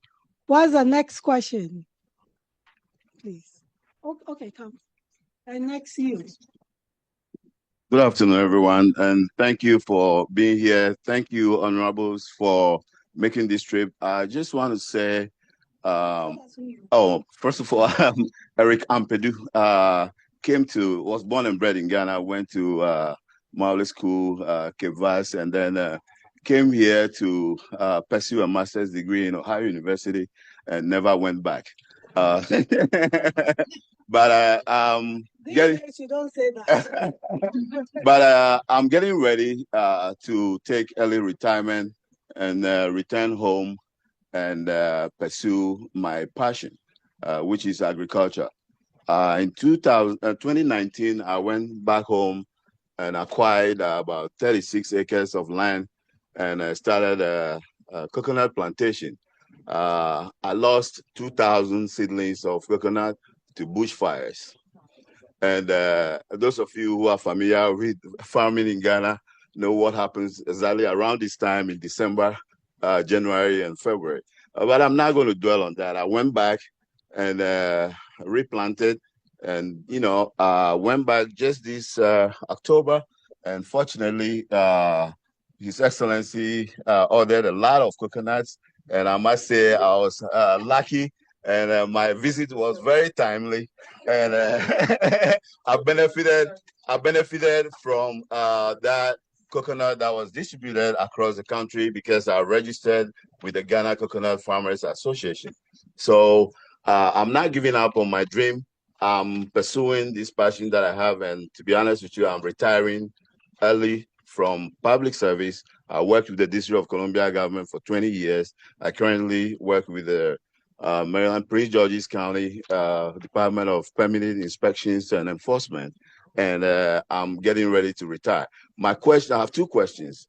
What is the government doing to alleviate bushfires that occur around this time in Ghana? That destroys a lot of farms, including mine that was destroyed twice, okay? And secondly, is the government collaborating with any banking institutions that could provide some kind of concessions in terms of loans and interest rates? When I was back in Ghana in October, one of the things I wanted to do is to try to get some loan or start a conversation to get some loans because food processing is what I'm really interested in. And I'm using my resources, but I can't go it all. I can't do it all with my resources. So I'll be interested in knowing if the government has any concessions or, partnering with institutions to soften the interest rates for farmers. Thank you. Thank you. So the question is on the bushfires and then interest rates. Okay, sir. Thank you. My name is Robert Hornsby. My company, Jobomax, has been building homes in West Africa since 2014, mostly serving the diaspora. We've expanded to Sierra Leone and Cameroon, just getting started in Ghana. And my question is, for the embassy, for the U.S. Ghana Chamber of Commerce, how can we partner with you to connect with your diaspora networks and make sure people are familiar with what we have to offer for people who are looking to relocate back in Ghana? Question to me. Thank you. Any more questions, please? Good afternoon. My name is Paris Lehman. I'm originally from Kenya, and I've been in the U.S. for the last 30 or so years. I work for a company called Telson Solutions, and we are a capital advisory firm headquartered here in Philadelphia. Our founder and CEO is sitting right over there. My question pertains to compliance audit in the infrastructure space, in the capital program space. Last year, we had the privilege of going to DC for the Internal Audit Association conference, and there was a huge delegation of Ghanaians, internal auditors. And the question is, how would a professional firm in a niche industry as Capital Programs Advisory Services get its toes into the door into the Ghanaian market? Thank you. That's also a question that I would answer. Any more? So we're doing batches of 5. Oh, I have to let you know we have food, right? So yeah, just wanted to get the business out of the way so that we can network. Thank you very much. Good afternoon, everybody. This question is for the Honorable Minister of Tourism and Culture. So you mentioned in your video and in the subsequent... Oh, sorry. Turned it off. No, you turned it off. Okay, use this. Got it. So everyone with me? Can I get a hi? You mentioned in your video and in the subsequent speech that you gave after that you were looking to sort of cultivate and foster the creative and cultural talents of youth in Ghana to keep them in Ghana. I'm interested in the diaspora and sort of the Ghanaian diaspora specifically and how their sorts of creative talents might be coming back to Ghana. So that's my question. What sorts of programs do you have with that? Also, before I go, my name is Nita Kowado. I'm a recent graduate from Drexel University. Thank you very much. Okay. You won't have a question. Next batch. Okay, now I think we should answer the questions and then we'll take the next batch. Your Excellency, you want to take the question on energy, and then we had one for the bushfires and interest rates. Then we had one on tourism. Oh, Dr. Tokono is sitting here. He's fire. Yesterday, he hasn't spoken. Yeah, well, because anyway. Listen, yeah. On the energy thing, I was trying to get the energy minister to be online, but unfortunately, I couldn't get him to do that. I wasn't even listening to the question. Eventually, I spoke to the gentleman. He wanted to know about renewables. Yeah, he wanted to he asked a question about renewables. Yes, it's part of the energy mix in Ghana. We have the hydro, the thermal, and the renewables. We're trying to encourage more the wind, solar, and all those biomass and everything to help our energy sector to reduce the cost of and make it affordable to our people. But I'm inviting him to a lecture I'll be giving at George Washington University Energy Center, Law Center, on energy landscape in Ghana. And those of you who could come, I think I'll get more information and get maybe the minister to do online Zoom to explain our current situation on the energy sector. Okay. So, Honorable, you want to talk about the bushfires and the interest rate? Yes, we are aware of the challenge that whenever we get to the dry season, we experience some of these bushfires. But we have in place some mechanisms to deal with it. We are educating the Ghanaian people to help us put an end to that practice, because it's not a good thing to do. Apart from the fact that we lose the investment that we make in the land, it also damages the soil itself, because some of the nutrients in the soil are gaseous and then evaporate after the bushfires. And we also have to protect the livestock, have to protect the animals, have to protect all that we have, even the forest. So it is something that we are working on. And then we also ask a question about interest rate. Now, if you want to borrow for agriculture, is there any arrangement to support farmers? Yes, there is. We have in place an institution called GESEL. They are responsible to facilitate lending to the agricultural sector. And so if you want to invest in the agricultural space and you are having problems with access to loans, they will intervene, provide the guarantee to enable you get access to the loans. And then during the campaign, His Excellency President John Mahama promised the Ghanaian people that if he happens to be the president again, he's going to introduce what we call GUIS, Ghana Agricultural Insurance Scheme. Under that insurance scheme, government will subsidize agricultural insurance for all farmers in the country, for farmers to develop the taste, to appreciate the value of agricultural insurance, so that gradually government of Ghana will wean itself off and then it will stay with our farmers. So it is something that we are working on, and very soon we'll launch it and then start the implementation. And so I think you are in good hands. You've already enjoyed, benefited from the distribution of the quality seedlings. What we have to do is to protect the farm and make sure that you get your expected yield. But what is most important is this. Now you are planting. We have to arrange for the processing so that as soon as you harvest, there will be market. That is the reason why during my presentation, I mentioned the issue of coconut processing. That is an area that we can have some partnership for development.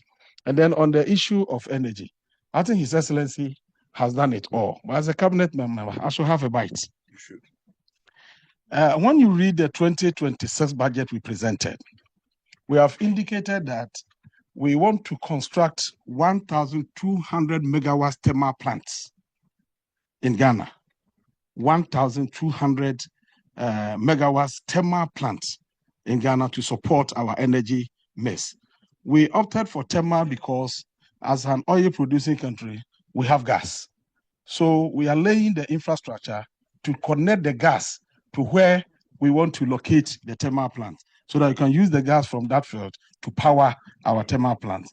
And that will bring the cost of energy down for investment in our country.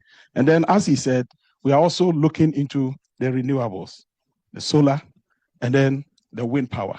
What do we have to do to ensure that it works for us? We have come to the realization that we can no longer rely on hydropower, because when the weather is not favorable, you don't get enough water to power your installations. And that is why we are considering the mess. But as I indicated earlier on, Ghana's energy is now in good hands.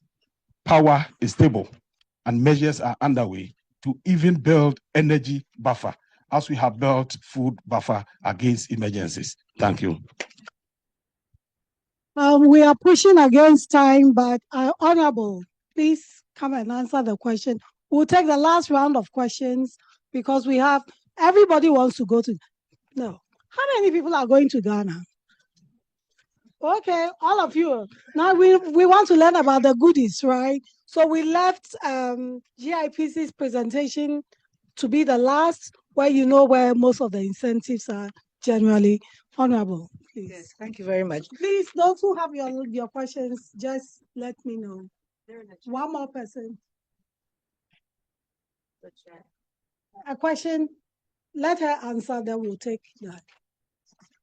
So, good question. Young people are unstoppable now. It doesn't matter where they are in the world. They are finding their space, they are claiming it. But what we're doing as first as AU, as ECOWAS, and as Ghana is that last year, for example, we had ECOWAS promote EcoFest. We invited all young people from all the countries that form ECOWAS to join us in Senegal. It was all sponsored for them to come and meet each other and share the platform, get to work together to know the strength that they have. And it was amazing. I was there myself. It is also heartwarming to know that the African Union has 5 regions. And only last month, was it, or 2 months now, that I got to be nominated or endorsed as the chairman for the Youth, Sports and Culture Committee of Africa. So we're looking at how to make it possible for all of you to travel together, move across Africa freely, and showcase what you have, sharing best practices, and also looking at the business opportunities that are in the space. So it's all in the early days yet, but we're considering the numbers that you have. And for those of you also in the new media space, I've been meeting with the Ghanaian counterparts, the ones who are doing travel, what do they call it? Vloggers. Yeah, I thought it was Otokuno that chuckled. I was about to pounce on him, but it wasn't Otokuno because you think you know IT more than I. No. So we're looking at how we bring your energies together. Those who are doing travel stories, those who are doing gastronomy, stories on gastronomy, those who are bridging the gap between languages. So I'm going to share my email, and you can also be specific on which area in the creative space that you're looking at, because there's fashion, there's music, there's food, there's what have you. So it's HMSEC HMSEC.MOTCCA@gmail.com. And it will come to me, and I'll be able to answer your specific questions. But indeed, I'm sorry, HMSEC.MOTCCA@gmail.com. HMCSEC.MOTCCA@gmail.com. And of course, my name is Ablaji Fagumashiso. Yeah, so we want our young people to use their culture, who you are, to promote your heritage and to preserve your culture. And in so doing, you stand out, because the world is not looking for photocopies, right? The world wants something that's refreshing, that's authentic. And that's why we're encouraging you. That's why the ministry is named Tourism, Culture, and Creative Arts, because that is what our strength is as Ghana. So yes, by all means, music. And those of you who were in Ghana, December in GH, you saw the energy that they had. And there's a lot of collaboration already happening between Ghana and Nigeria, but we want it to be more with other African countries. So, which is why African Union and ECOWAS is partnering to ensure that that happens. It's your time. Take advantage of it. Yes. Okay. Okay. So we'll do. Before we do that, speaking about the youth, I have one important announcement to make, because the youth is so important. The chamber has started a young professional affinity group within the chamber. The young lady, Aisha, sitting out there, she was supposed to announce it. I can't find her. But I just want you to know that we have done that. Oh, Aisha, come. No, come.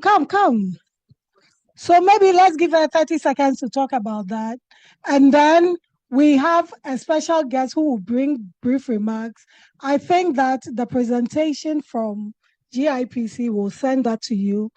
And then we're trying to end at 1 because we asked you to come here earlier. So Aisha. Thank you. So I was looking for a long time, but that's fine. 30 seconds. We are starting a young professionals. Oh, hi. Can you hear me now? All right. Hi, I'm Aisha Hitcher. Nice to meet you. Very excited to be here. Very glad that you all made it. I checked most of you in, I think. Yes, super excited about this new group that we have as part of the chamber, and that is the Young Professionals group. Not so much of a social group, but more of a means for us to, as you've heard before, to kind of advance, to make a pipeline into the chamber group, and also to make sure that we're fostering those who are coming up behind us and giving opportunities for like sponsorship, for mentorship, and the like. And so making sure that we kind of are able to continue and further. Take a break. Further. Oh, okay. Yeah. Further the mission and make sure that we have a long and prosperous future and that we continue on as we've been. Thank you. So listen, even when the formal part is done, will be around, so we will provide more information. At this point, okay. Is the person? Can we just take the question? Is the person? Okay. Okay. So, do you have to be in the free zones to qualify for exemptions on custom duties? Yes. Dr. Wusi was here. You have to be registered to be, you don't have to be physically there, but you have to be registered. That one I know. Any networking session online for with on-site participants, no. But we'll have a lot of events that are going to be virtual coming up, so you can participate. My name is Kwekwa Mwako, founder of Afropolitan Cities, one of the largest diaspora network. Happy to engage in everything. Yes, we'll connect Kwekwa Mwako. I love what you're saying. Do we have more questions? So Kwekwa Mwako, please drop your email and information in the chat so that we can have that. Before we take the last batch of questions, and before we do the closing, I wanted to bring up this person who has been a partner of the chamber since we started. There is nothing that we do that this man has not had a hand in. Ladies and gentlemen, it is my pleasure to bring to the podium Senator Sharif Street of the, is it the 3rd Congressional, 13th Senate District, and a strong supporter, and he's going to be running for Congress. Can I say that? Well, thank you. Absolutely. I want to thank you for all the work that the U.S. Chamber of Ghana continues to do right here in the city of Philadelphia. We thank you for the work you all do. I want to acknowledge and thank GT. Mr. Pratt, thank you for the work for you all hosting this today. I want to acknowledge and thank Aisha Richardson, my Deputy Chief of Staff, for the work that she does in this space. Many of the things that I will get credit for are work that she does, and so we acknowledge and thank her for that work. The relationship between the city of Philadelphia, the Commonwealth of Pennsylvania, and Ghana is incredibly important. I could talk for a while about it, but I won't, because you all didn't come here to hear me talk for a long time. But I do want to hit a few high points. Pennsylvania is the second largest milk chocolate producing region on earth. However, we grow no cocoa beans, zero. All of them come from West Africa, primarily from Ghana and Cote d'Ivoire. It affects every aspect of our economy, from the shipping jobs at the port to the manufacturing jobs in central Pennsylvania and Hershey in the capital region, to all of the dairy cows that we milk for milk that would probably not be able to sell as much if we didn't put the cocoa in it, and so many other things. The beauty products that we are manufacturing now in Reading and in parts of eastern Pennsylvania that again are brought in using shea butter that comes, much of which comes from Ghana. And there is so much growth opportunity. Economically, the whole world, China, Europe, are all focused on Africa, but particularly sub-Saharan Africa, and most especially Ghana. It is important that we not be left behind, that we be intentional about making sure that we are presenting these business opportunities to folks. And it is also important culturally. You know, it would be remiss of me to not mention what I know so many of my brothers and sisters are thinking, which is it is the transatlantic slave trade that is largely responsible for many of us standing here. Trade where we were victims of those very favorable trade routes between West Africa and this part of the world that probably brought many of my ancestors here, possibly from Ghana, but definitely from West Africa as slaves.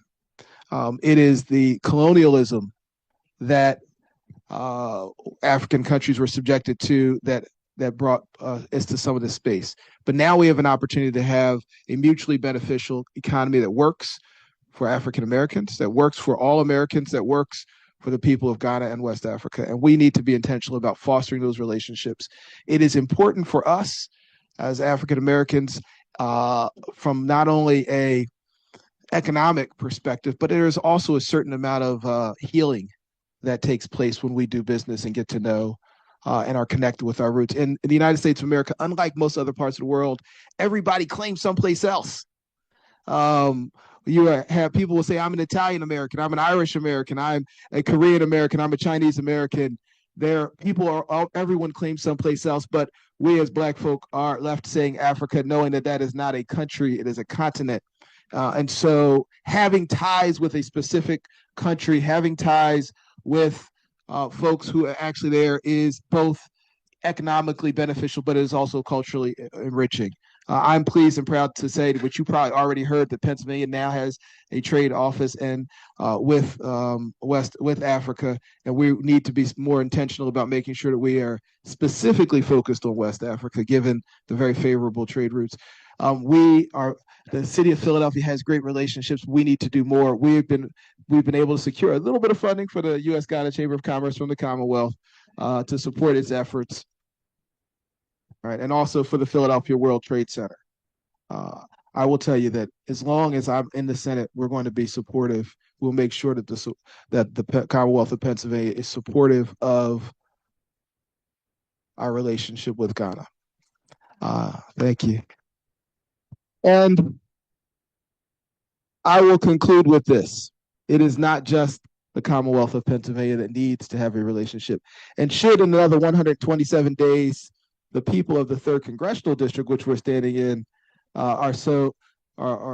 see fit, then I'll take a role in making sure that the entire United States of America, as a member of Congress, has a good relationship and continues to be intentional about bettering our relationships with Ghana. Thank you so much, God bless. Okay. So I know you guys are going to kill me, but I'm trying to get everybody out by 1.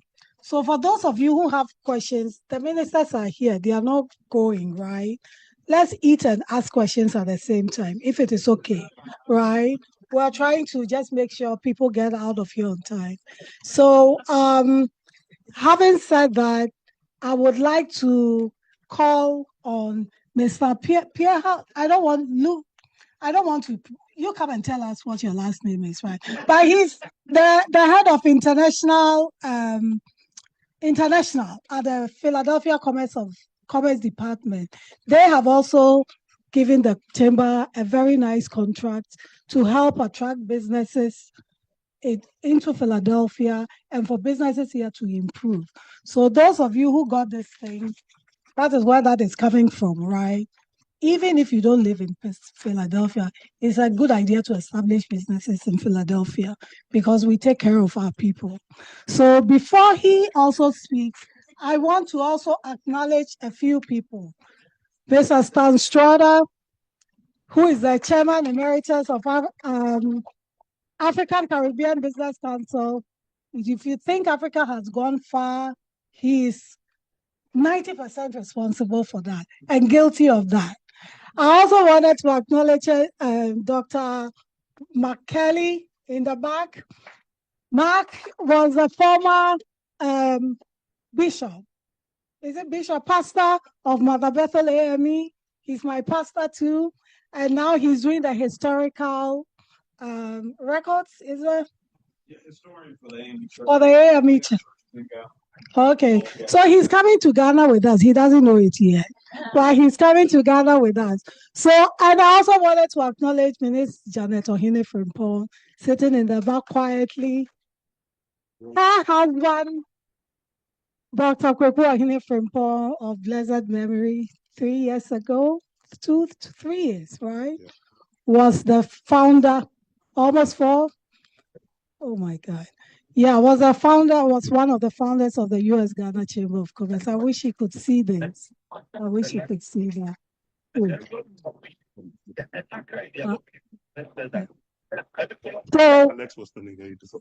Okay, so at this point, I'm going to call Pierre to come and give us closing remarks. We have food out there when we are done. For those of you, please forgive me, right, that we could not get through all of the questions. So, Pierre. Thank you so much, Florence, and thank you for moving mountains in our in strengthening our relationship with Ghana. My thanks also go to their excellencies, ambassador, ministers. Thanks to Senator Street for always being such a champion in Philadelphia's international connections, but especially with Ghana. My name is Pierre-Olivier Luget. I'm the Senior Director for International Business and Global Strategy at the Department of Commerce of the City of Philadelphia. And on behalf of Mayor Parker and Acting Commerce Director Karen Fegley, great day and welcome to Philadelphia. So yes, my mission is to strengthen Philadelphia's international business attractivity and international connections. We're obviously delighted to partner with U.S.-Ghana Chamber of Commerce, the African Caribbean Business Council, many others in the room, such as the Commonwealth of Pennsylvania, our World Trade Center, the U.S. Commercial Service, and many more, as we're all helping to foster and strengthen ties with Ghana. Without them, such events would not be possible, and our connections would not prosper as much. So the amount of information that was shared today was insanely informative, and I really enjoyed the very lively Q&A, which is a great proof of actually the impact of your work. As you've heard earlier, Philadelphia is incredibly positioned on the East Coast market for international investment and trade. I'll point out that our port has indeed grown tremendously in recent years and is actually the most productive port in North America, a great economic asset, and with significant cargo coming from West Africa and Ghana, as we've well heard. Logistics in the region and in the city have grown accordingly. While out of Philly, you do have access to one of the densest markets in the world, both in terms of consumers, in terms of businesses, large and small, and their decision makers. Philadelphia is a hotbed of innovation in the US, particularly in life sciences. We're the 4th cluster in the US, as well as in tech. We're the 13th global startup ecosystem in the world. And the eyes of the world will be on Philly for international trade with the Global Business Forum, with all World Trade Centers, but also with the celebrations of the semi-quincentennial and, of course, the World Cup. We're absolutely looking forward to welcoming the national football team of Ghana on June 27. We're very excited. So I'll wrap it up. We look forward to future opportunities, and thank you all for being here today. Thank you, Pierre. Thank you, Pierre. So before, how many times have I said that? Before we go for the refreshments, I wanted to say one more thing. We have the